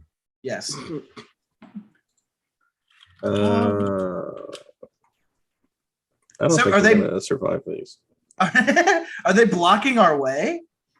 No, you could walk around them. If you took a straight line from where you are to the front door, the closest a speed would get you or any of these other monsters is maybe 6 feet, maybe. Okay. okay. Then I guess we just go. Yeah. I guess we just walk. You bet. Is it possible for me to ride atop my summon? How big yeah, we've addressed the billboard is fairly large. And I mean that's going to be like a more awkward version of horseback riding because you get on like the leg. Yeah, So I it's mean gonna be you really can, rough. but I mean I don't know if I would recommend it. Having ridden horses that were unruly, pass. Like, but I mean if you want to go nuts. It just seems safer than being on the ground. So is Bilbordia, how tall is he when he's on like the post? I realize we discussed that he's like the size of a car, but I mean how tall? From the bottom of his pole to the top of the billboard, probably 15 feet. No kidding. Dang. That guy's And how do you big. climb him? Does he like lay flat? You sit on the end and he just like stands back up. You can do before that. coming? Nice. Yeah, you could Okay. do that, or there could be a ladder on the pole. Oh, okay. Like- Like on a real billboard. Right. Yeah. You just somebody drives up the truck and then you You bet. Yeah. So you're on top of him. Creepy. Yep. Really. I'm just gonna sit on top of him as we move through the crowd. So I just You bet. As you start advancing through the crowd, all of the creatures, all the summons turn towards you, but they do not. They turn towards you all at once, but they don't actually move. They just rotate in place. Going Like the to guns, really. very carefully move forward. Very carefully. You bet. Hey, Chiplin. Yes. Chiplin eyeballs you like, I mean, I've already been inside of a gun today. What? Do your thing. I'm sorry. I was just inside of a gun. I'm going to need you to be more specific. These things are just looking at us. They don't seem aggressive. There is probably going to be more security around here. Mm-hmm. Stay safe. Find yourself a cozy place to cause chaos from, like a cupboard or something, and start just swapping things around. I see. Chiplin goes, hey, I got an idea. And he takes one of his little squiggly arms and looks like he's going to touch one of the speeds. And he, with his other hand, he goes, I trust me on this. Do you let him? Absolutely. Absolutely. Touch the speed. Touch it. Touch the speed. Push B to touch the speed. You bet. And he reaches over Like, and he touches you the have little... given me the opportunity to say touch the speed. Of course I'm going to do it. He That's looks makes it Tony over better. There's the like the digital crackling like in and out what is basically a wound, right? And he goes and he touches the Speeves like damage hole, and there's a kind of a twitch in your Cookie Monster, and you ow, that hurts more than I was going to. And in a couple of seconds, he looks like a Speeve. And he goes, see? Chaos. I love it. Go. And he tucked his arms in and rolled towards the door. What are the Okay. rest of you doing? This is probably bought you two a couple of minutes to actually succeed in the mission. I'm kind of done with things I can do. Okay. I'm just gonna kind of walk through the crowd. That's I terrifying. guess. Yeah, that's terrifying. Just running through a crowd of zombies. Yeah. All right. Just very carefully move through. You bet. You move through. You pass some. There's the wall of Speeve, right? As you get towards the end, you notice it's not an exact science, but the creatures summons that are closer to the door generally looking more intimidating. Like there's the badass looking Swarwolf and Kindile closer to the door. But they're also not actually doing anything. For those of you at home, a Swarwolf is a badass looking wolf, like with this cool set of elk horns that's black and blue and covered in diamonds and has a fucking battle axe for a tail. And Kindile is a bright red, presumably alligator, right? Because it's dial, so I got to be a jerk about it. He's presumably a crocodile with like a burning mohawk, which is the best. I mean, it's the best kind of mohawk, right? Like, Yeah.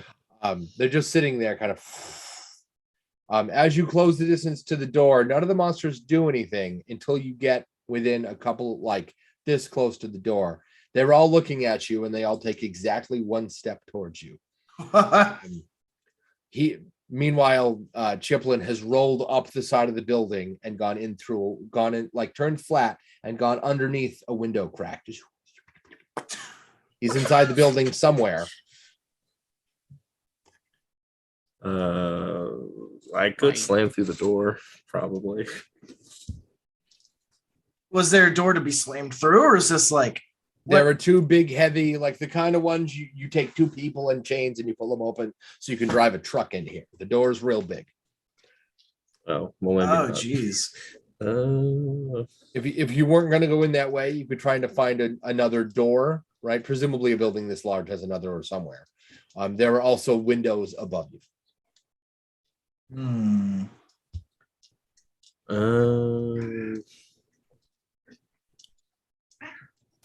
Could I use Billboardia to get in through a window and then you are 15 feet up him into the building? Oh, look at you getting creative. Like, yep, you bet. So, I mean, you're 15 feet up. You're eye level with a window. The room you're looking into doesn't really look like all that much. You don't see any chairs or anything. Like, there's no indication of human life. There's no chairs. You don't see anything like a desk. There's nothing humans use in an office space like this, but it's definitely an office. There are large metal like computation units built into the walls. You can almost hear the humming. You can feel it, but you can almost hear it. There's a lot of electricity and power running through this building. The room you're looking in doesn't look like all that much. One part filing cabinet, one part computer, right? Chiplin is not in it. Wherever he went, he's already... but he did leave presumably he left a trail of damaged wires all over the floor that are still sputtering.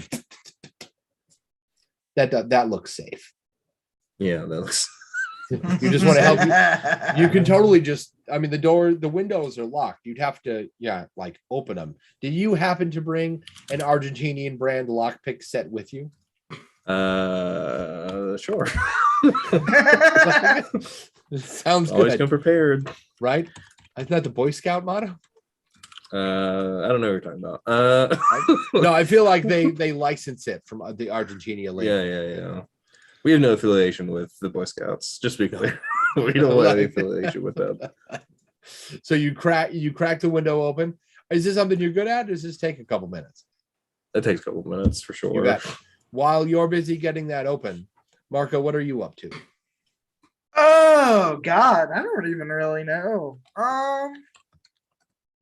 Can I use my holo drive and see if these creatures are summons from other people, or if they're like summons, like just like randomly generated summons? Can I like tell?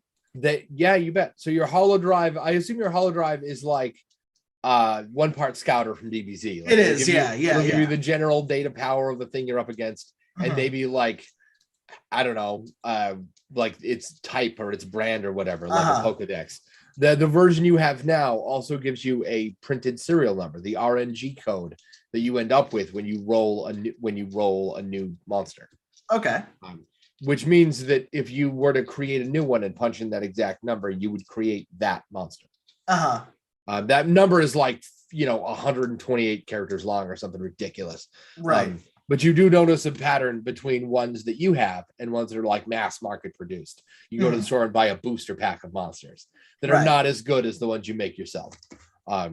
There's a mix of them out here. Like all the Speeves are made by the same people, right? Like there's a laundry list of carbon copy. All those Speeves are exactly the same. But most of them in here are created by other people, and they've just had most of their AI adapted. It's locked up. You don't know what they do, but they definitely don't behave like they're supposed to. Okay, gotcha. That and with your own eyes, you saw them all move at the exact same time. They've probably been linked all together in a big creepy hive mind. Oh, okay. Does Marco see monsters as living things with like rights? With rights? I love what you're not thinking. Really. Yeah, I don't. I mean, he thinks of them as like animal companions, not as much rights as like your favorite dog or cat would have. Okay, sure. Yeah, in some they don't. States, that's more rights than my kids have. Hey, that's actually factual, which is kind of nuts. But yeah, so yeah, kind of along that line. Okay, sounds good.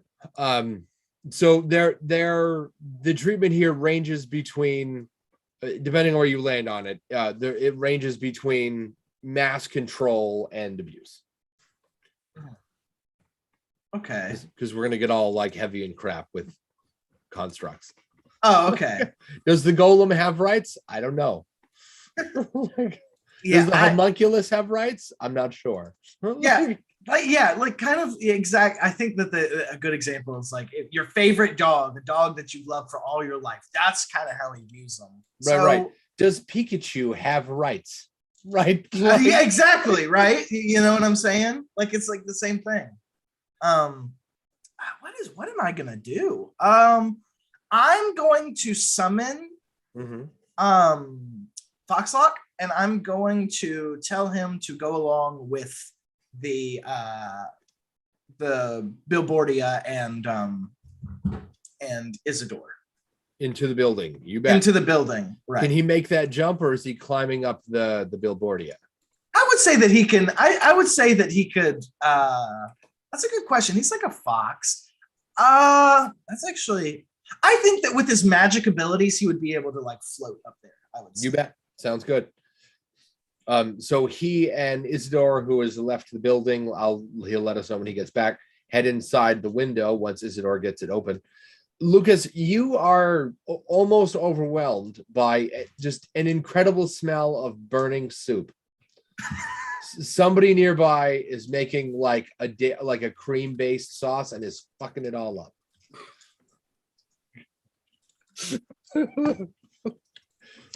I mean, badly. Like, it is a wonder that you're not going like it. Burning only begins to describe how bad this is. Whatever pot that's in is ruined, and you can tell that from here. Oh, yeah. Also, by the way, I apologize to everybody in chat and to all of you that I keep looking down. It's because my screen and my camera are not aligned at all. So like I need to look at the sky to look at my camera directly because no worries. My chair is evil, and I just want to apologize to everybody because I am noticing looking at the video that sometimes I just start staring at the ground. Oh, I see. Sometimes it looks like you're about to fall asleep. Right, I just assumed you're a grown-up who was tired. I wasn't going to stress about it. Oh, no, don't worry. I am partially in a coma, but that is an entirely survivable coma that Speed is pushing me through, so don't worry. I'm following the plot in that regard. Okay. So somebody's ruining soup. A lot of it. Or, well, not necessarily a lot of it. Okay, chef instincts activate. Form of French knife. Like somebody has chosen violence. This is a personal insult now.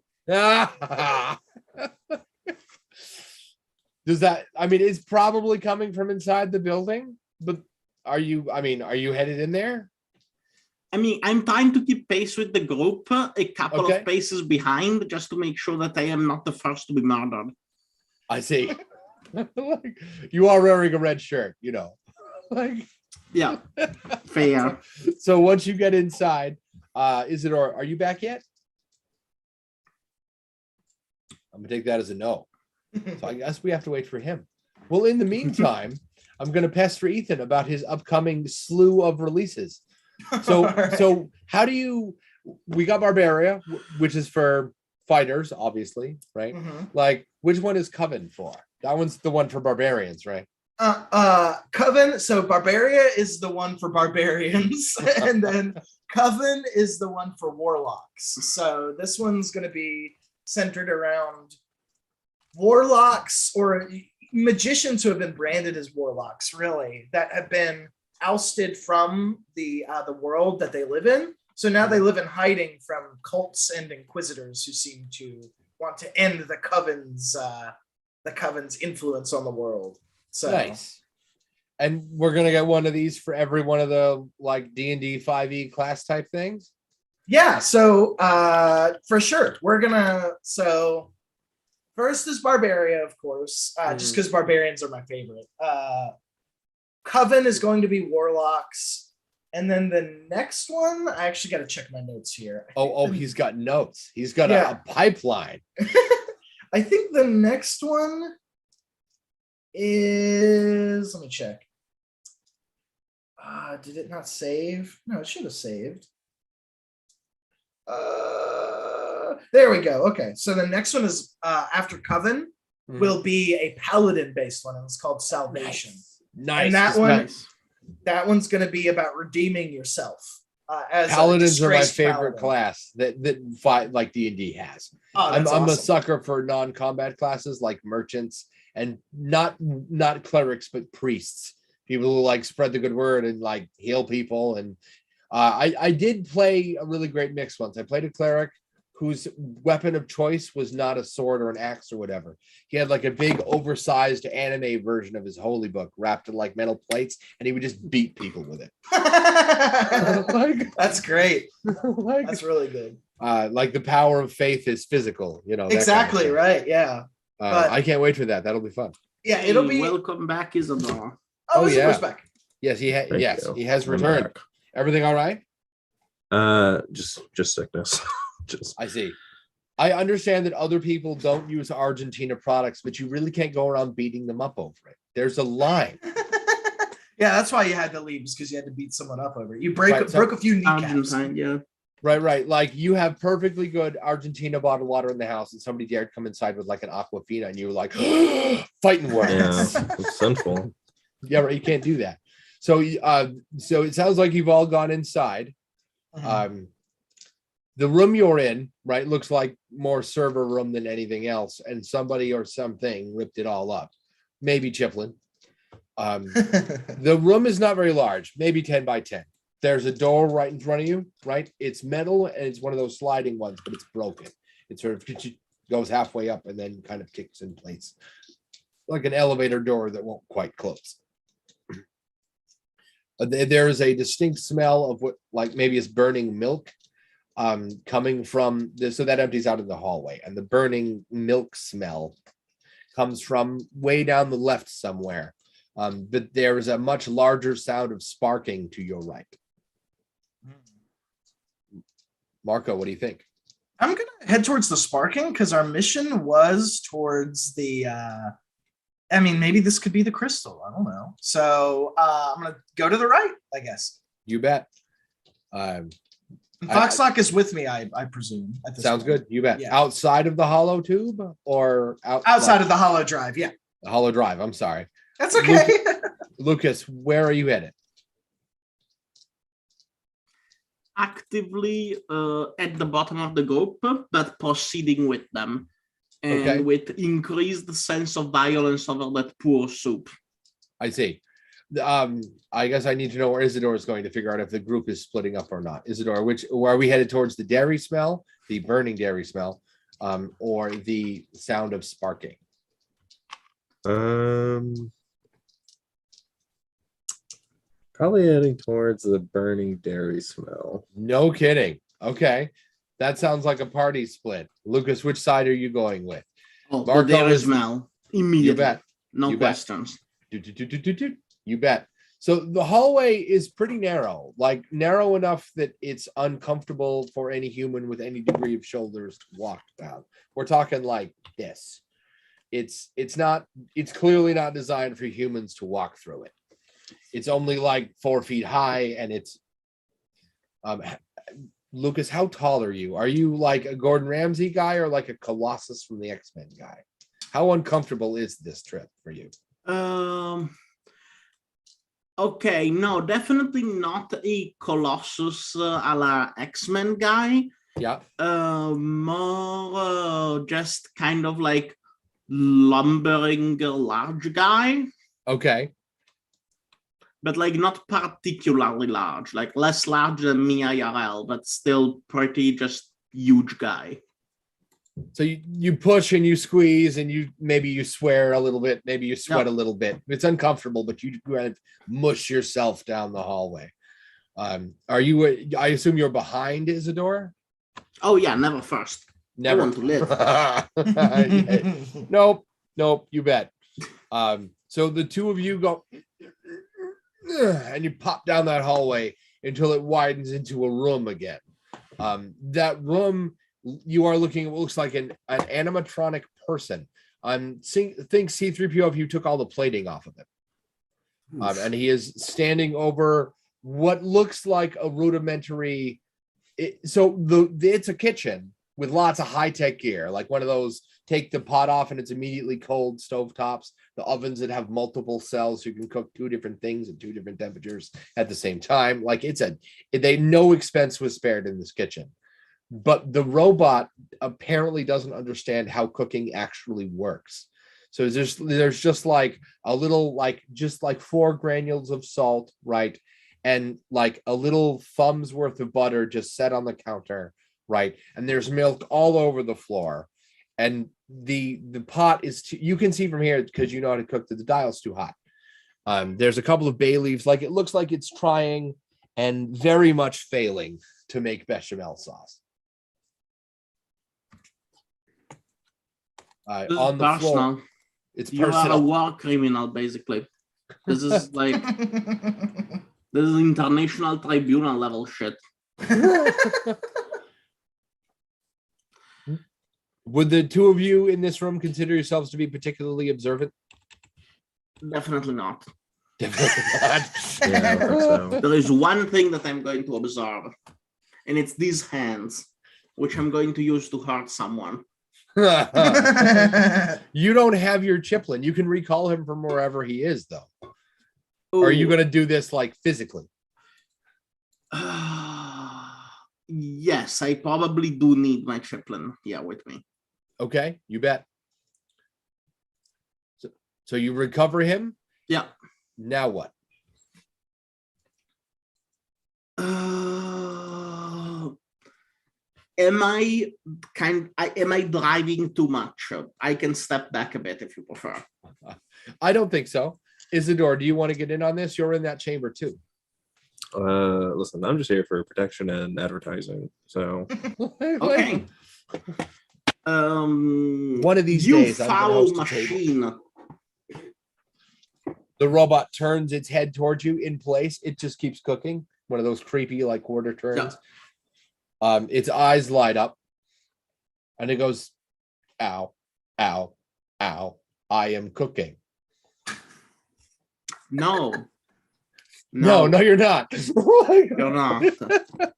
You are harming the poor soup. But lucky for you, that will not be a problem for long. Oh no. Chiplin, I choose you. I challenge you to a duel for possession of that soup, you foul machine. The robot, the tone changes and it sounds like that dry, sarcastic, like HAL 3000 voice, and it comes out again. I am cooking.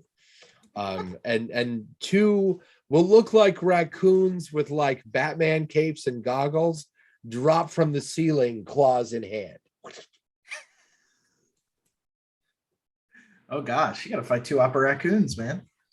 Like, I mean, he has a Billboardia to help him. Maybe That's true. That's maybe true. Isidore's gonna be like, nope, not our fight. I don't give a shit about no soup. Like, in any case, you're up first. So I pictured that the ground, like you can still see the spilt milk and everything, but the ground like lights up like some sort of energy grid. Okay. You can actually see the squares of the battle map here in the room with you. Some like Yu-Gi-Oh bullshit. We have lost someone. We have. Uh-oh. Marco, where'd you go? No, I'm okay. I just had to Okay. blow my nose. I see. And you didn't want us to see that. I mean, I guess that's fair. Yeah, I don't think that was Hey. something you want to see. Fake Speeve. Fake Speeve. Oh my God. What's the plan? Is he making an attack? What's he doing? Yeah, he's going to make an attack toward the closest. You bet. Are you throwing him? What You know what? Rolling it like a cheese roll competition today. nice. Just roll him forward. You bet. So roll to attack. underhanded bowling throw, basically. Nice. Roll to attack. 20-sided die plus your respective Wait. modifier. Why is Ben gone? What's going? What?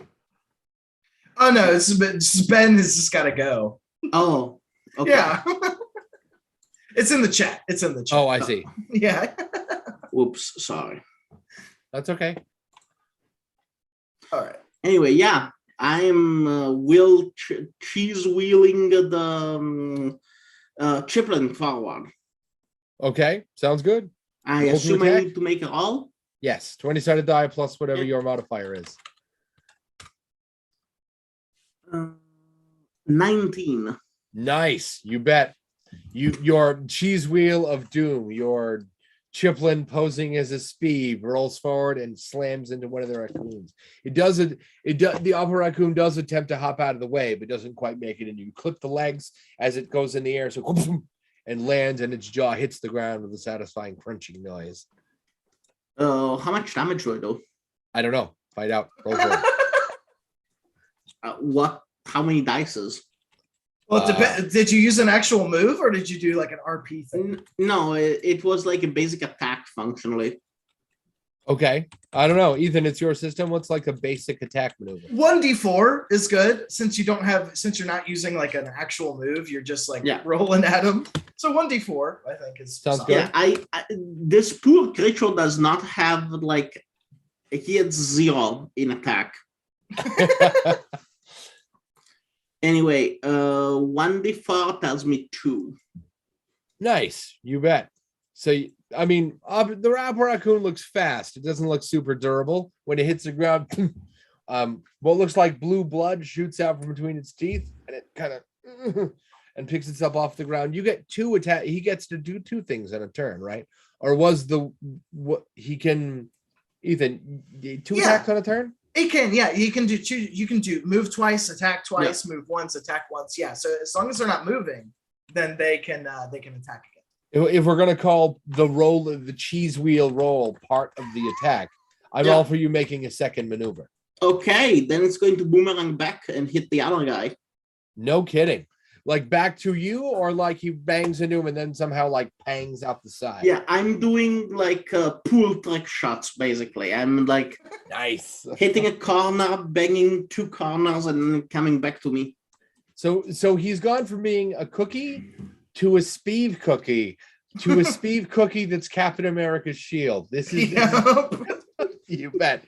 So what I meant to say was he rolls through that raccoon's legs, hits the wall, ricochets twice, and then spins into the neck of the other one. Roll to hit on your second maneuver. Oh, roll the hit? Yeah.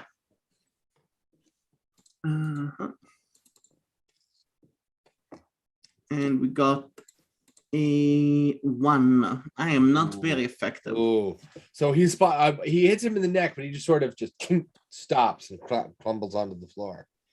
And the upper raccoon turns around. He doesn't even move. He just points his 2 guns at him and opens fire with what look like I'm picturing the blaster fire from Star Wars. It's like a deep red color.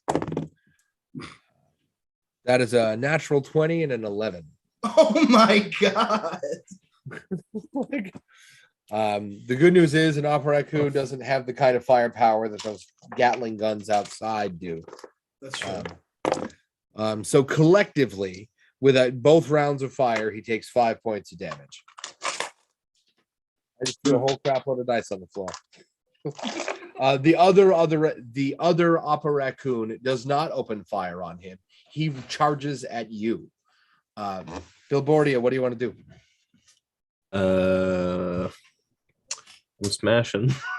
I see. You bet. One thing Bilbordia can do.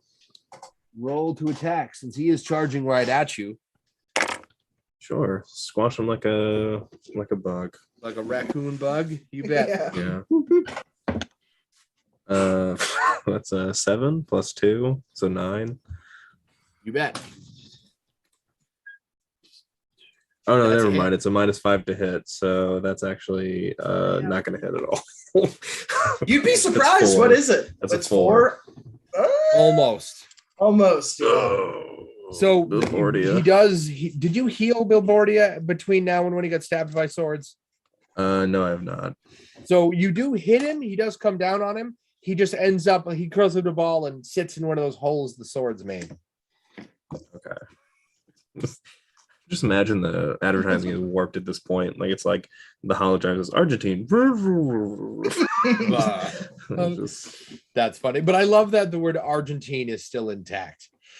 Yeah. I mean that's the important course. part, right? The picture in the word. Yeah. Elsewhere, Foxlock and Marco went the other direction, apparently. Yep. When you get you face a similar sized hallway, right? It's definitely not designed for humans. When you pop out the other side, you're looking at a huge room, lots of cages, lots of actual creatures in them, like panthers, foxes, monkeys, that sort of thing. Everything you might find at a zoo in a cage, with this weird like electronic wiring, the kind of thing you find inlaid on a motherboard, laced all over them. Ooh, goodness. Can I see where the wires lead? Sure, yeah, they don't lead anywhere. They're just placed like they're just stuck to them, like like some geez. sort of creepy superhero outfit. Okay. The cages they're in have like a blue light coming out of the bottom of each one that lines the whole thing. So you watch and every now and again it pulses, and when it pulses, so do the wire tracings on the creatures. And there's a brief moment. The smell of burnt fur permeates this room. Okay, I'm gonna like move forward and see if I can find like the culprit of this. You bet. You don't see any people, but there is a computer on a pedestal in the middle of the room. Okay, I'm gonna try to get on it.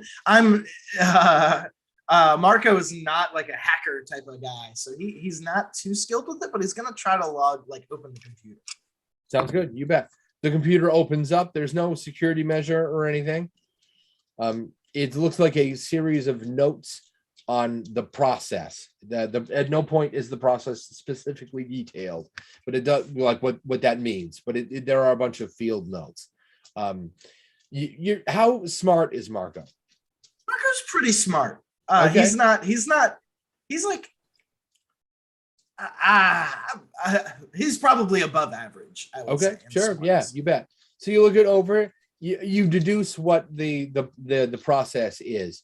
So it looks like while Disk Masters are awesome, they're also they're computers, which means you can theoretically harvest them and reprogram them and whatever. The hollow drive is an inherent weakness in that you can take it off of someone. So it looks like here they're trying to take actual creatures and kind of bridge the gap. Take the special abilities from summons and implant them into actual flesh and blood creatures. The idea being that if you could then get them to reproduce, you could theoretically over time genetically force that to be part of the plan. Oh my god. So he's kind of like shocked by this. And he thinks for a second, and he kind of like looks around the computer, see if like the computer is attached to anything that could be controlling this, like, I don't know, this the cages, I guess. You bet. Is there like, yeah. The computer isn't attached to anything that looks like it does that. I mean, it's got like, you can unplug it. It's a computer. But Right. there's all the cages. You notice from here, it's easier to see now that you're in the middle of the room. There's a series of blue wires that run on the bottom of each cage that run to one larger bundle that kind of become one bundle when they all get next to each other. That goes Oh. down, presumably into a different floor. Oh, okay, got you. So, I'm going to see if I can like take the information that's on this holo drive, Yeah. like, and see if or not holo drive, on the computer, and see Right. if I can like use it and put it like or like write it down in like a phone that I have, and like have it for later, just so Okay. I could like show some evidence and stuff. And I'm gonna take some Like a pictures. data clone. Yeah. Sounds Yeah, great. yeah. All right. So Foxlock has Foxlock ever seen an actual fox before? no. He has now. He's having a hard time pulling that one together. Like he's curled up next to the cave on the curled up next to that cage on the floor, and is just Aw. kind of whimpering with them.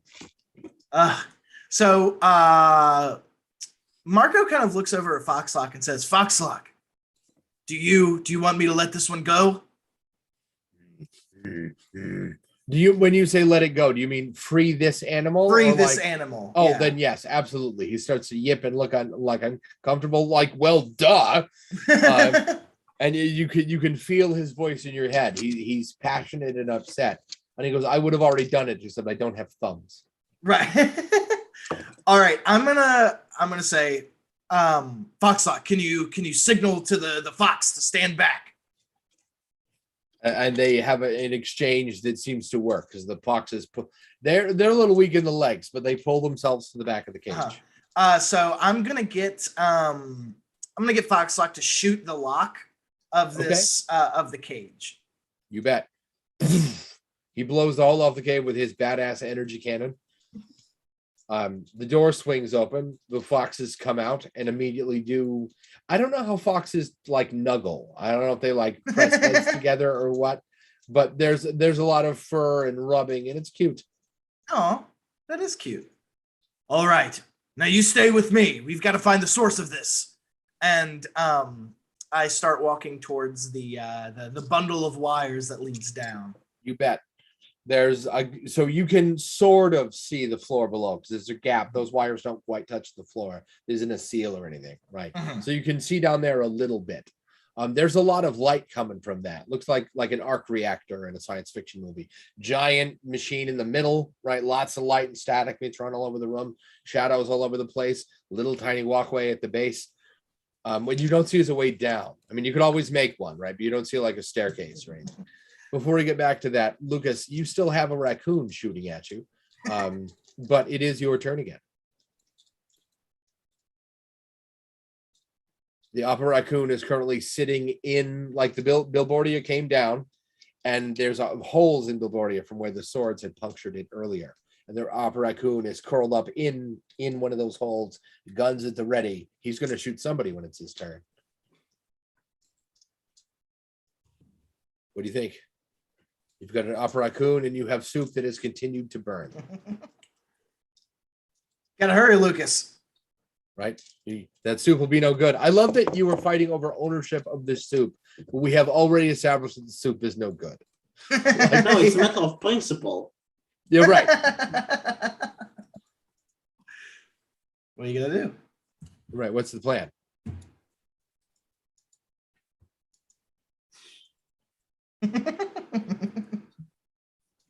Yeah. Okay. Cookie crumble. Okay. You're gonna turn into dust, or you're gonna have Chiplin do it. Chiplin. I mean, if I turn into dust, I think I just die because I'm made of flesh. You're right. Also, that would change a lot the direction of this campaign in terms of content. That's true. That's true. I guess I don't understand. Who is he dusting? Kind of everybody, because that way in the cover of the night I'm taking the soup. I see. You bet. So Chiplin is going to turn into attempt to smoke bomb the whole room. My So you can- cookies will darken the skies. Nice. So you can dart past and swipe the stew pot off Yeah. the stove. You bet. Roll to powder the room. Powder Okay. the room's nose. That's a magical attack, I believe. Yep. Which I have 2 levels in magic. Woo. Nice. So roll the 20 plus 2. plus 2. That's 17. Nice. Nice. You bet. So Chiplin goes, hey, poof, and explodes into like a powder puff of cookie and what looks like confetti, like little red flakes of confetti. That's new. That wasn't there last time. And there's like volumetric red mist. Is that a piece of the power of Spiv that has Maybe. come with him? Maybe. There's the whole room. Not only is there like cookie dust, but there's also like red flecks of glitter, you know, little confetti scrapes, the highly refractive little bits of metal, right? And the whole place fills up with this volumetric red fog. It becomes almost impossible to see in less time than it takes to say it. Do you head off for the soup? Yeah. You bet. You dash forward. I mean, it's soup. You don't need your eyes. It's burning food. It's a travesty. It is a war crime, right? Finding the soup pot is not a problem.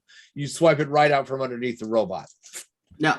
Um, I very gently grab a ladle full of the soup and just forcibly shove it into whoever is close to me that prepared this soup. you You bet. see this? Do you feed it to the robot or one of your? Yeah, I feed or it to the robot. You bet. The robot is a machine, right? So when you shove moisture into it, it goes and like blows up. Smoke sputters out of the sides of its neck,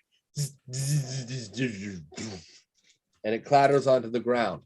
When it does that, Bilbordia, he can't see very well because he's slammed down. So I assume he sees through the LED portion. Is that correct? Probably.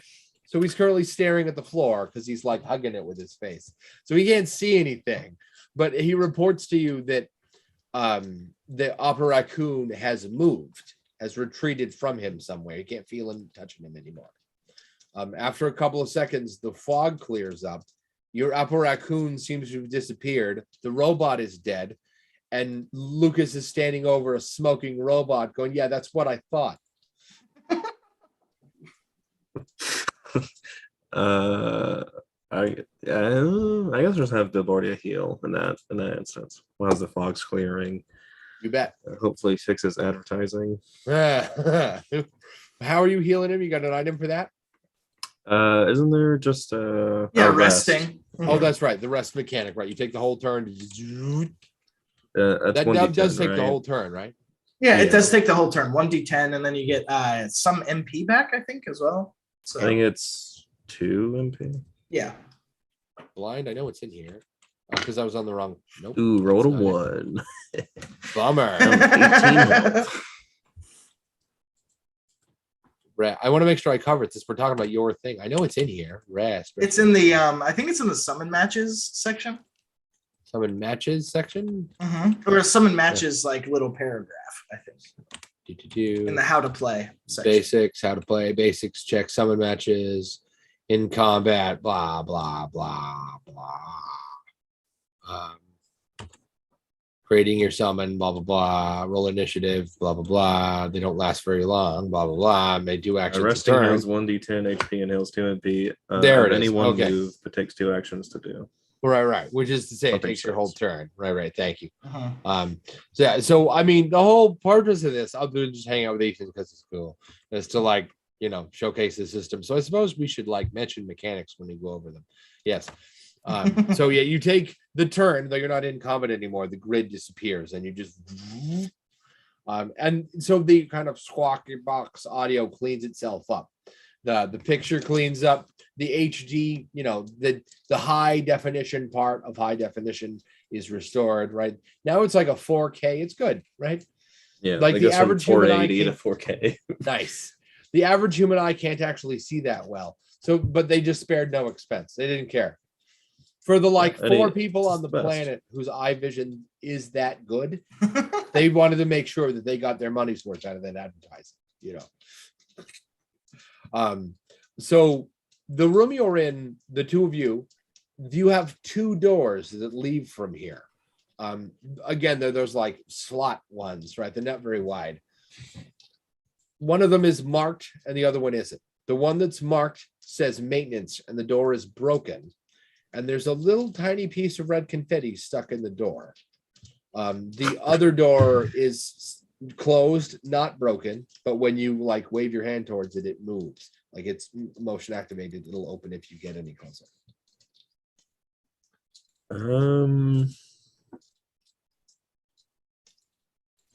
I mean, surely they wouldn't hide the deposit box inside of a maintenance room, right? Jesus Christ.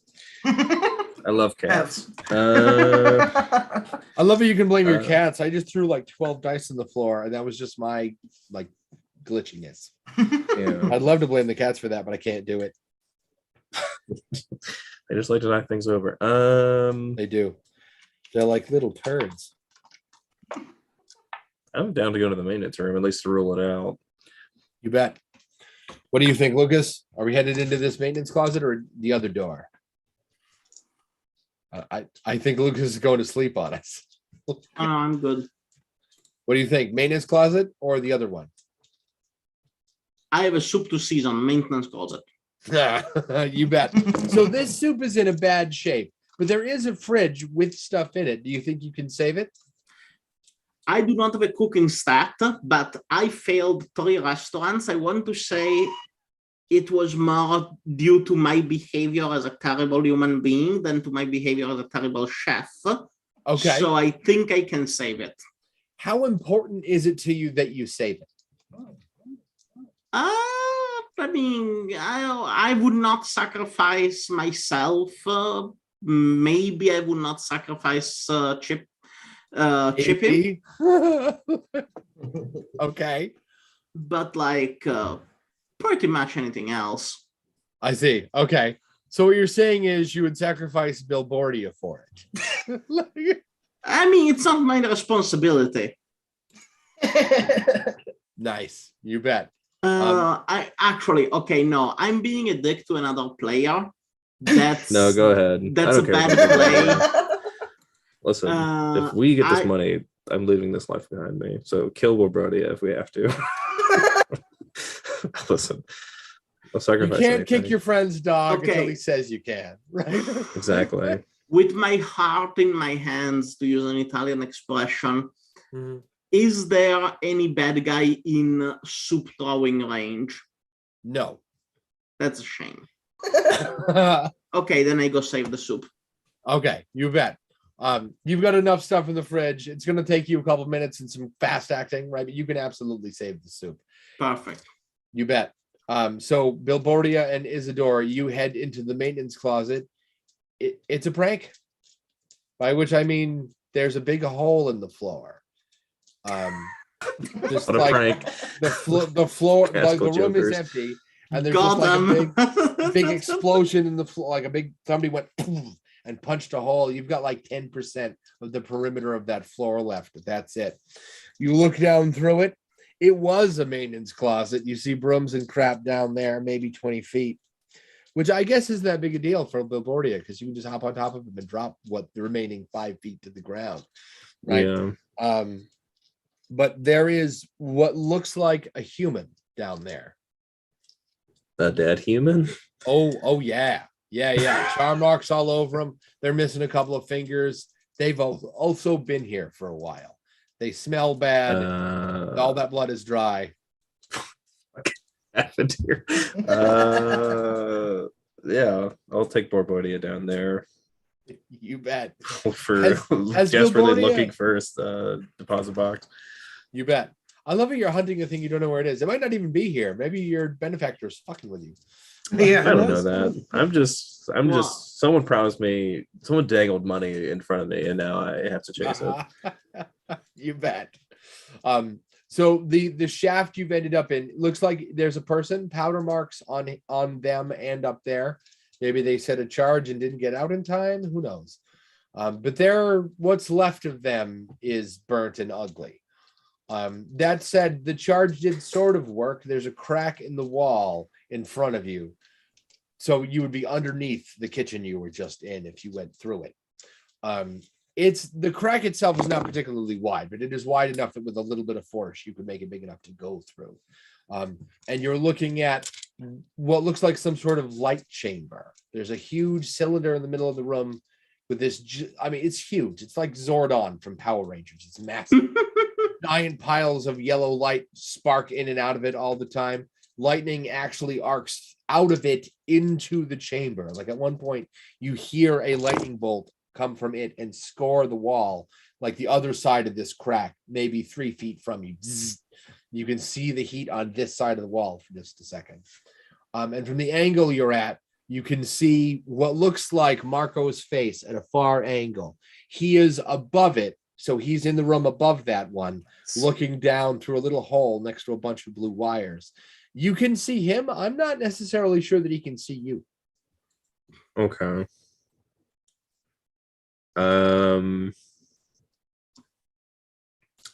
How bad of an idea would it be to just make this crack bigger? All ideas that start with that qualifier are the best ideas. I mean, it's not structurally important. No good story starts with, so we was being safe. See, no good story starts. You're right. I slammed through the wall. Oh yeah. Oh yeah. Right. Like, Oh yeah. Billboardia Macho Man's temporarily the coming through. advertising changes to have the Kool-Aid man. Well, I'm Yeah, it sorry. goes Argentine and smashes through Right, the wall. the Argentine man, right? Like, Yeah. and he goes Argentine, and he just comes Yeah. through the wall. Lightning blasts the area Terrifying. around him. It's a very aggressive marketing scheme. Yeah, bloody knuckles. Yeah. So Marco, you see him now, right? The party is smashed through the wall. He's got dust and stuff on him. Little bits of metal break onto the floor. What do you think? So I'm looking down. So what did he break exactly? Was it like the wall? Like So where? you're go on like the eastern side, right, of the room, looking down. Uh-huh. You have just enough sight that you can see. There's the hole's just wide enough that if you kind of press your eyeball against the hole and go like this, you can see that over on the western wall, Billboardia has come through it. Okay. I'm That screamed gonna Argentine. Right. I'm gonna kind of chuckle, and I'm gonna see if I can like go down this like hole. You'll have to make it a hole, little but- bit bigger. I'll have to make it a little bit bigger. Okay. Easy enough. I say, all right, stand back. Fox lock. Death beam. And I point towards the little hole thingy. And He these blasts the hole or the wires. Can I do both in one? Why not? One thing? Yeah. Yeah. You have So- 2 attacks on a turn, right? Yeah, that's true. So you blast them both. I'm not going to be roll for that. They're inanimate objects. They're not moving, and they're within like 6 feet. I mean, Foxlock is reasonably good at his job because Right. somebody has beat him. I mean, pressured him. I mean, assisted him. Best Foxlock he can be. So 2 energy beams in a row. All the lights in the cages go out, right? And the wire framework things sort of shrivel and pop off the creatures. The doors open themselves, right? And they swing all the way open. The hole gets much wider, and Foxlock looks at you and goes, "Now what?" We jump down, and I say, Foxlock, carry the fox. Put him on your back while you bet. go down because you can float. You bet. He gets the fox on his back, and they lower down.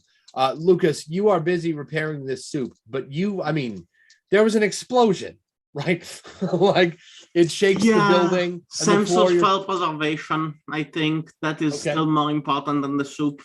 I see. Shame, but The ground beneath you trembles a little bit. If that happens again, you're going to lose structural integrity of the building, or at least the floor you're on, maybe not the whole thing. Time to bail Right this minute, or if another one happens. if another one happens. You bet. Sounds good. So the soup's coming along. You're going to need another couple minutes to stabilize that. But once you get it right, probably only the most refined taste buds will be able to know that it was ruined beforehand. Even under fire is no reason to let the good things of life go to waste. And I'm a sucker for a high quality cream sauce. You bet. Like, although I'm not actually under the belief that you can fix burnt milk. I'm pretty sure you can't. I'm pretty sure you can't. I am going to unburn the milk with my willpower. I'm not Gordon Ramsay, right? But I'm pretty sure if you fuck up a dairy thing, it's fucked up and there ain't no fixing it. Throw it out and start over. Yeah. But anyway, so between Bilbordia and Isidore, you see Marco kind of, do you climb down the wires? Like, Yeah, I climbed down the You bet. wires. you see Marco do like this badass fireman shimmy thing down the wires, right? The pole lands here looking all emo and badass with the trench coat coming out the back. That's completely unnecessary, right? He just, when he turns, it whooshes. There's no wind, but somehow it whooshes anyway. And Fox I think Isidore just sighs. like, He just sighs. there's so much emo you can He's sick of all these feel it. heroes. And Foxlock floats down next to him, all like vampire predator badass, with an actual fox on its back. Bilbordia turns to you and goes, Argentina, and then a question mark appears on the billboard.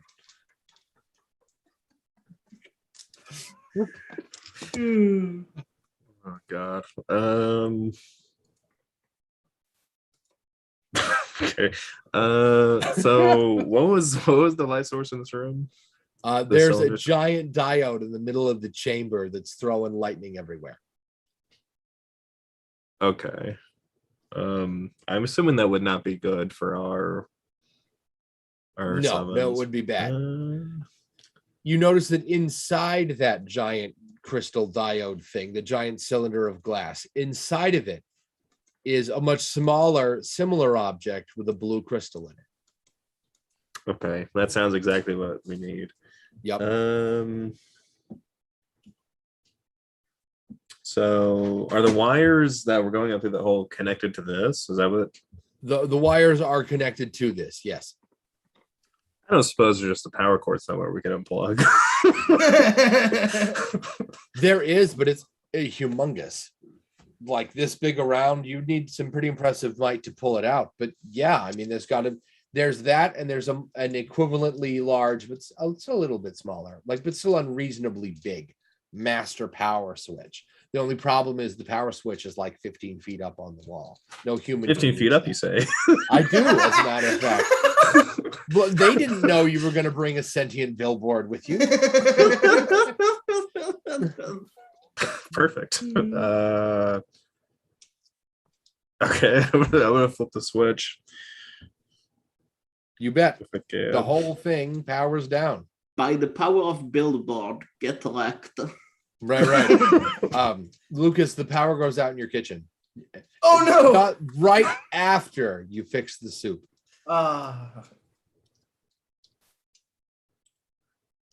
Right after I fix the soup, you said? Right after, like 4 Perfect. seconds. Like you taste the soup and you're like, that's it. That's probably as good as I am working with damaged goods here, but no one's gonna know. I until have the lights go out. unbound the milk. I'm a cooking god. You are. Like you really are. like Michelin cannot wait to hand you every star they have. They're gonna make a 6-star rating just for you. They're gonna invent a new one.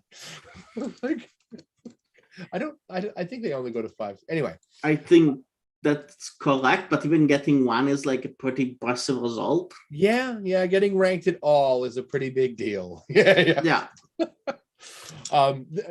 Like Michelin is weird because you can have 3 stars and then go down to 2, and it's still not that big a deal. Yeah. Because you have one at all. So you turn this thing off, the whole building goes down. You hear all of the humming. how are you getting inside that crystal? You're just gonna how are you gonna get inside the tube? Just break your way in? I'm gonna look at Marco and say, "You're the hero." Give him like a weak thumbs up. Hey, Vegeta, Like I'm not make going with the- anywhere near that.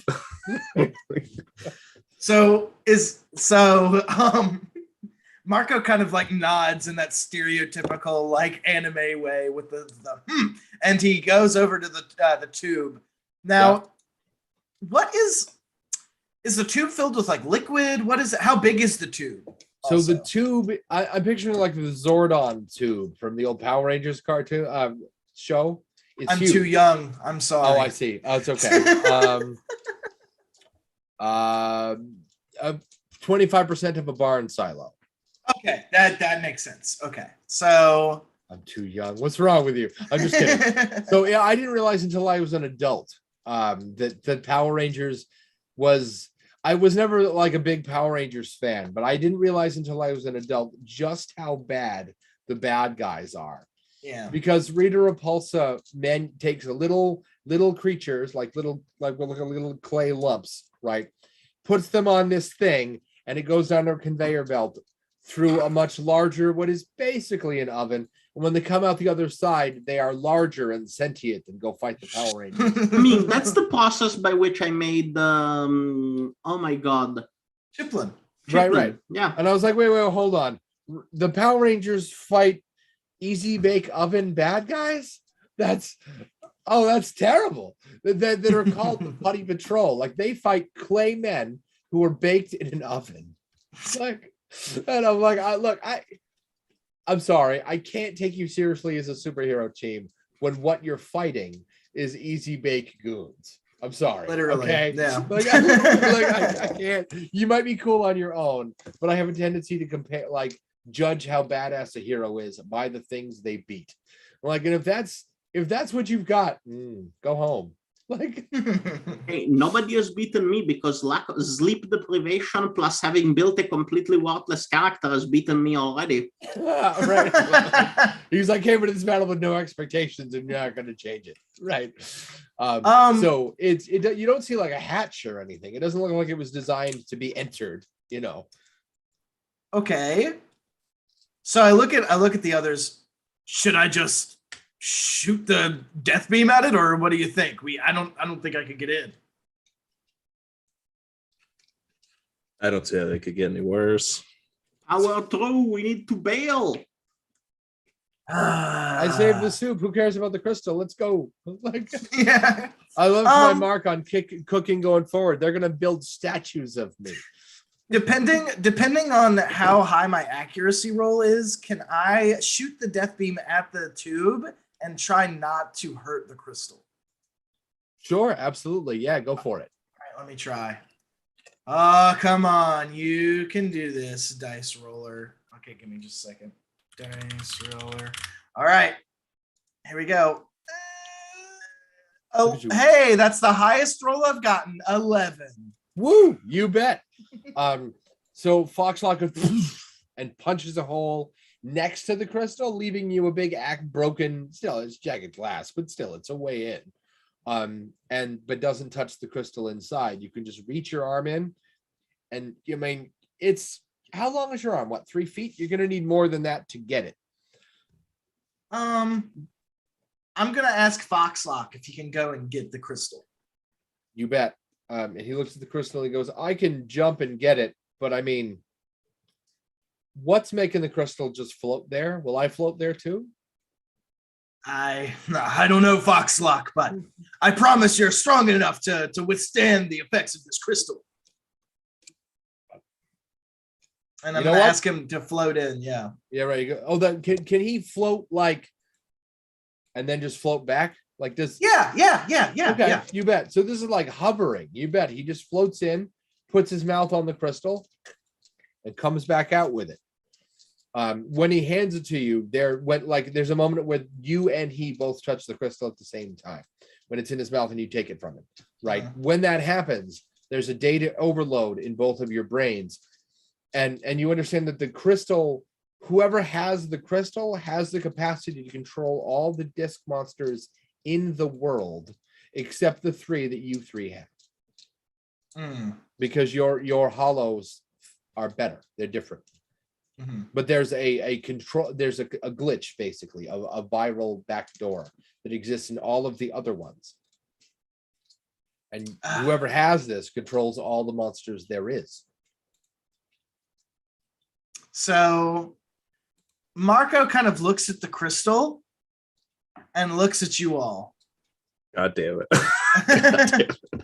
God damn it. And asks, or it says, this whoever has this crystal will contain or will hold the power of all of the summons in the Gacha region. Should we return this to the person? Well, they promised us money. Right, I can hear So- Isidore from here going, if we don't get paid. On the other Yeah. hand, I mean, I'm all for making money, but our job giver did not seem like the best person. Wait, why It would you seemed fine think to that? me. I mean, They he offered did money, so they insult can't me, be so and I bad. what? Sorry. I mean, they promised us a pretty good sum of money, so they can't be that bad.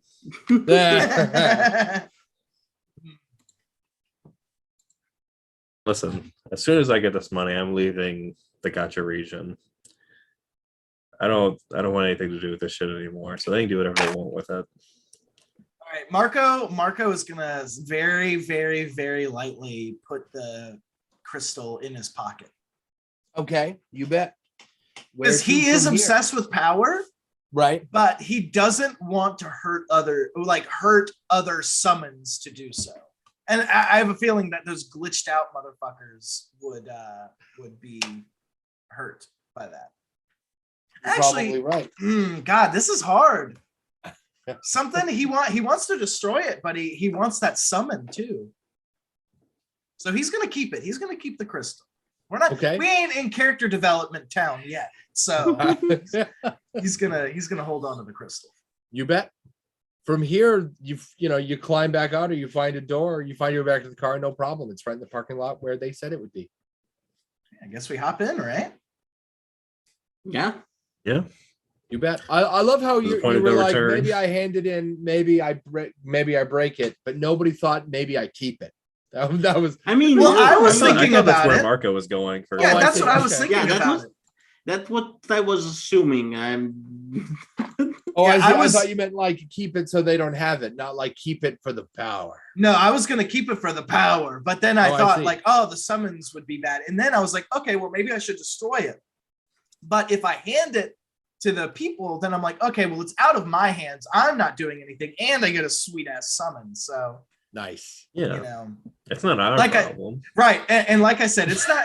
It's a one shot. We're not gonna have any character development here, so we're just gonna turn it in. You bet. So you get back to, it as soon as you get in the car, the doors lock, and but it takes you back to the factory you started this whole thing at. When you get there, the doors unlock. There are armed guards outside that look an awful lot like the men in black you encountered before. And the scientist steps forward and puts out his hand and says, "Crystal, Are you with these people? I am these people. Crystal." Foxlock, and I summon Foxlock, and I throw the gem up in the air, and then I say Death Beam. And Did I throw Bilbordia in front of the death beam? dude, you're gonna take a lot of damage, buddy. That's fine. Because I want the money. Like, Listen, I'll do anything to get out of this fucking life. you bet. Roll the hit. Rolled. Okay, I'll roll the hit. So that's a D20 plus 5, please, or yes. plus 0. 12. Okay. Yeah, that hits. All right, Roll now I'm for gonna do my damage. 1d8 plus 3d6. So 4. Lucas, what are you doing in all this while the marketing major is like, no, don't destroy the crystal. That's dollars. Like, what are you up to? Well, Calculating the situation and how I get out of here alive. I see. You bet. That There has are- been Go ahead. that has been my plan all along. The restaurant number 4, here I come. All right, so that was 19 damage. Wow.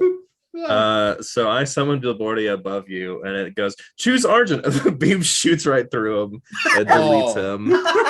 Oh, does your beam have enough impact to go through him and hit the crystal? Oh, I did would say Bilbordia- so. Oh, Oh, man. ask Eli. Would it? Yeah. So it I goes, just you instantly sacrifice evaporated Bilbordia. him. Oh, and the energy wave comes up through the crystal, shatters it into a billion pieces. But as that happens, your attack refracts through that crystal, and the light comes down and melts everybody's guns. Wow, isn't that convenient? Snore screams, no! What have we done? The scientist steps towards you and pulls a knife out from underneath his jacket. He goes, "You're gonna build me a new one." Boxlock with your 1 MP left. Death beam. He's gonna death beam the You scientist. do get 2 attacks. You bet. Roll at advantage. He is. And I found right myself here. in front of the scientist. You absolutely can. I mean, I don't know as if I recommend it, but you can. I'm gonna do it. Anything to not be in this life, including not having one. 17. Oh. This is suicide by hero. Nice. So with the death of the primary antagonist, Vegeta becomes the main character. Right. Exactly. There you go. So roll for damage. I don't really know how much Alright. damage a human would have. Probably not all that much.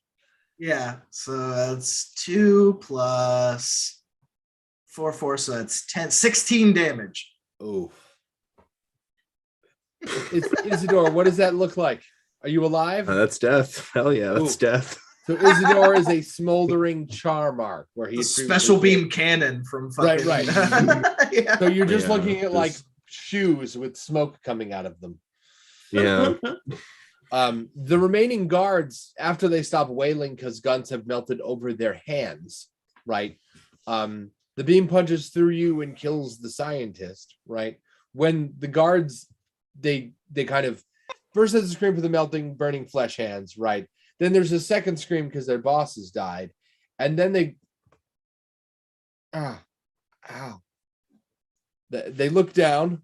They add up that their hands are burning, and then they look over and they add, molten metal. They're not really on fire.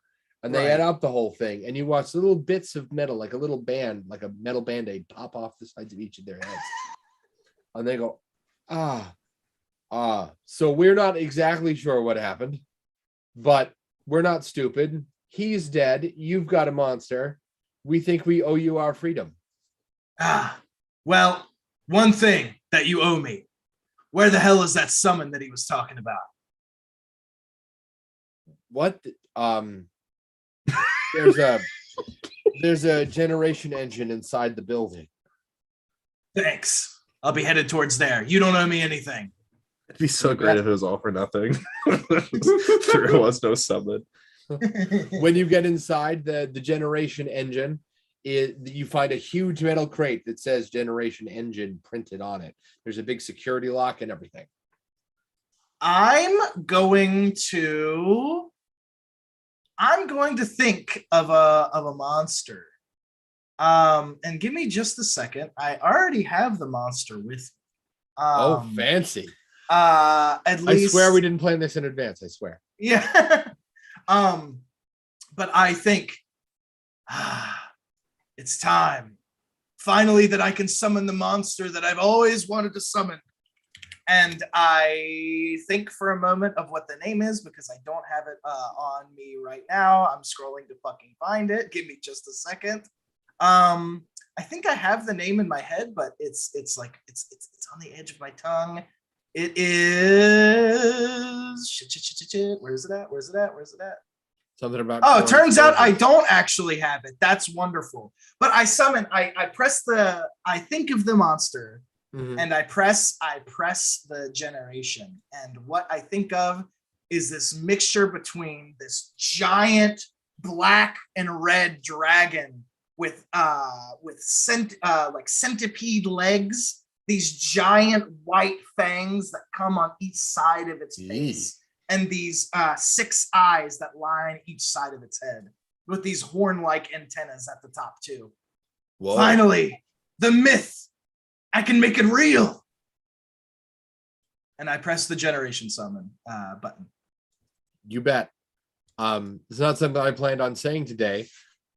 Did anyone go in that room with you? Lucas, for example, Nope. to get his money? Nope. Like, nope, not me. No. I am collecting anything of value that is around here. You bet. And I think the yeah, only this thing is the that survived fund to open the new is his restaurant. That- flamethrower. So while the scientist is dead, you punched a hole through him. Isidore took most of the blast. So the scientist's corpse does hit he's dead, but there's a body left.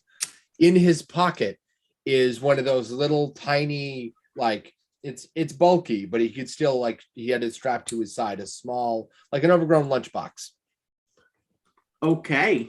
Yeah, what I sent in the chat is what I'm talking about, though. I know you can't show it to the viewers, but that's the monster that's on the back cover of Discmasters. Oh, okay. Oh, Nice. wow, that's terrifying. Yeah. That's scary That's as dope crap. shit. Love it. That's cool. So the lockbox is a bank, but it's a safety deposit box. It when you touch it, it links up with your hollow, and it reads off how much money is in it. There's a couple $1 million in that box. So let me get this straight. Marco got what he wanted. You got what he wanted. And I suppose in a fashion, Isidore also got what he wanted. Yes. He's not in the Yeah. market. He's not in the marketing beat anymore. Yeah, in a way, he got what he wanted. Oh my God. And then he goes to whatever his version of like a better place is to discover that. No, he goes to also hell. marketing. He goes straight to hell. Where he discovers that hell is actually a multi-level marketing scheme. And they put you in at the bottom. You get handed a Board 8 NFT while you're there too. God your damn own it. NFT. Nice. Oh, This is truly since his oh, personal hell. Sorry. What? Since we are talking about hell and I'm finally partially awake, I apologize to everyone, by No, the it's way. okay, My really. God, I'm exhausted. I'm sorry. You didn't have It's to okay. be here, but I'm glad you were. No, I loved it. And Oh, I good. have to admit, I was following the whole thing. I was just kind of being a shit goblin. With that said, since we mentioned L, NFT or L, please don't make it our reality. Don't give in. Don't accept into it. Don't accept. I think Gwyneth Paltrow just released her own, which is hilarious. Her own NFTs. Yeah. I mean, it's She's probably crazy the lady. least harmful thing she's released recently. So that's a step in the right direction for her specifically. I mean, I guess that's a low bar, but I suppose you're not wrong. Like that's like I mean, I'd rather have a Huh. candle that smells like her vagina than buy an NFT. I'm not making that up. She sells that. I know. I know, yeah. Do you remember that conversation we had the other day about what was it? Boop the poop. I had a couple Yes. people come back Oh to my me, God. and somebody pitched a different name. They suggested Plum the Bum, and I thought that was pretty Oh great. my God. That is pretty good. Ugh. So changing the subject from this awesome, subject. How was the system? Did you guys enjoy it? I loved it. Okay, yeah, no, I It was love fun. it. Nice. I wasn't Cool, sure I love how this would fit in being a guerrilla marketer, but I'm glad I ended in my suicide. It was a good time. Well, good. Yeah, It don't know wasn't if the you- directions that it didn't go at all in the direction that I thought it would go in, but that's perfect. That's what What direction did you think it was going to go in? Something like raiding a like Team Rocket thing to where we just like battle our way out of it. But I mean, we Oh. kind of did that, but we killed some people, So, yeah. Um, Were that's they perfect. people? I mean, they were corporate stooges. Were they really That's people? true. That's true. I apologize for being Was the Isidore a insanity we person? didn't want to see in the world. Say that Yeah. again? What'd you say? I apologize for bringing more insanity to the session that was already going off the rails real hard. No, that's what I wanted. That was great. I think that Yeah, being yeah. able to create your own insanely weird character is like exact. I mean, there's a fucking cookie with tennis shoes and a crown in it, Yeah. you know. So Yeah. I think She's dope, by the way. That's cuisine, yeah. that's my aspirational second Pokemon from the legally distinct Pokemon for my character. Yeah, Right. that's awesome. But I'm glad that y'all had fun. I had a blast. It was a Oh, good. ton of fun.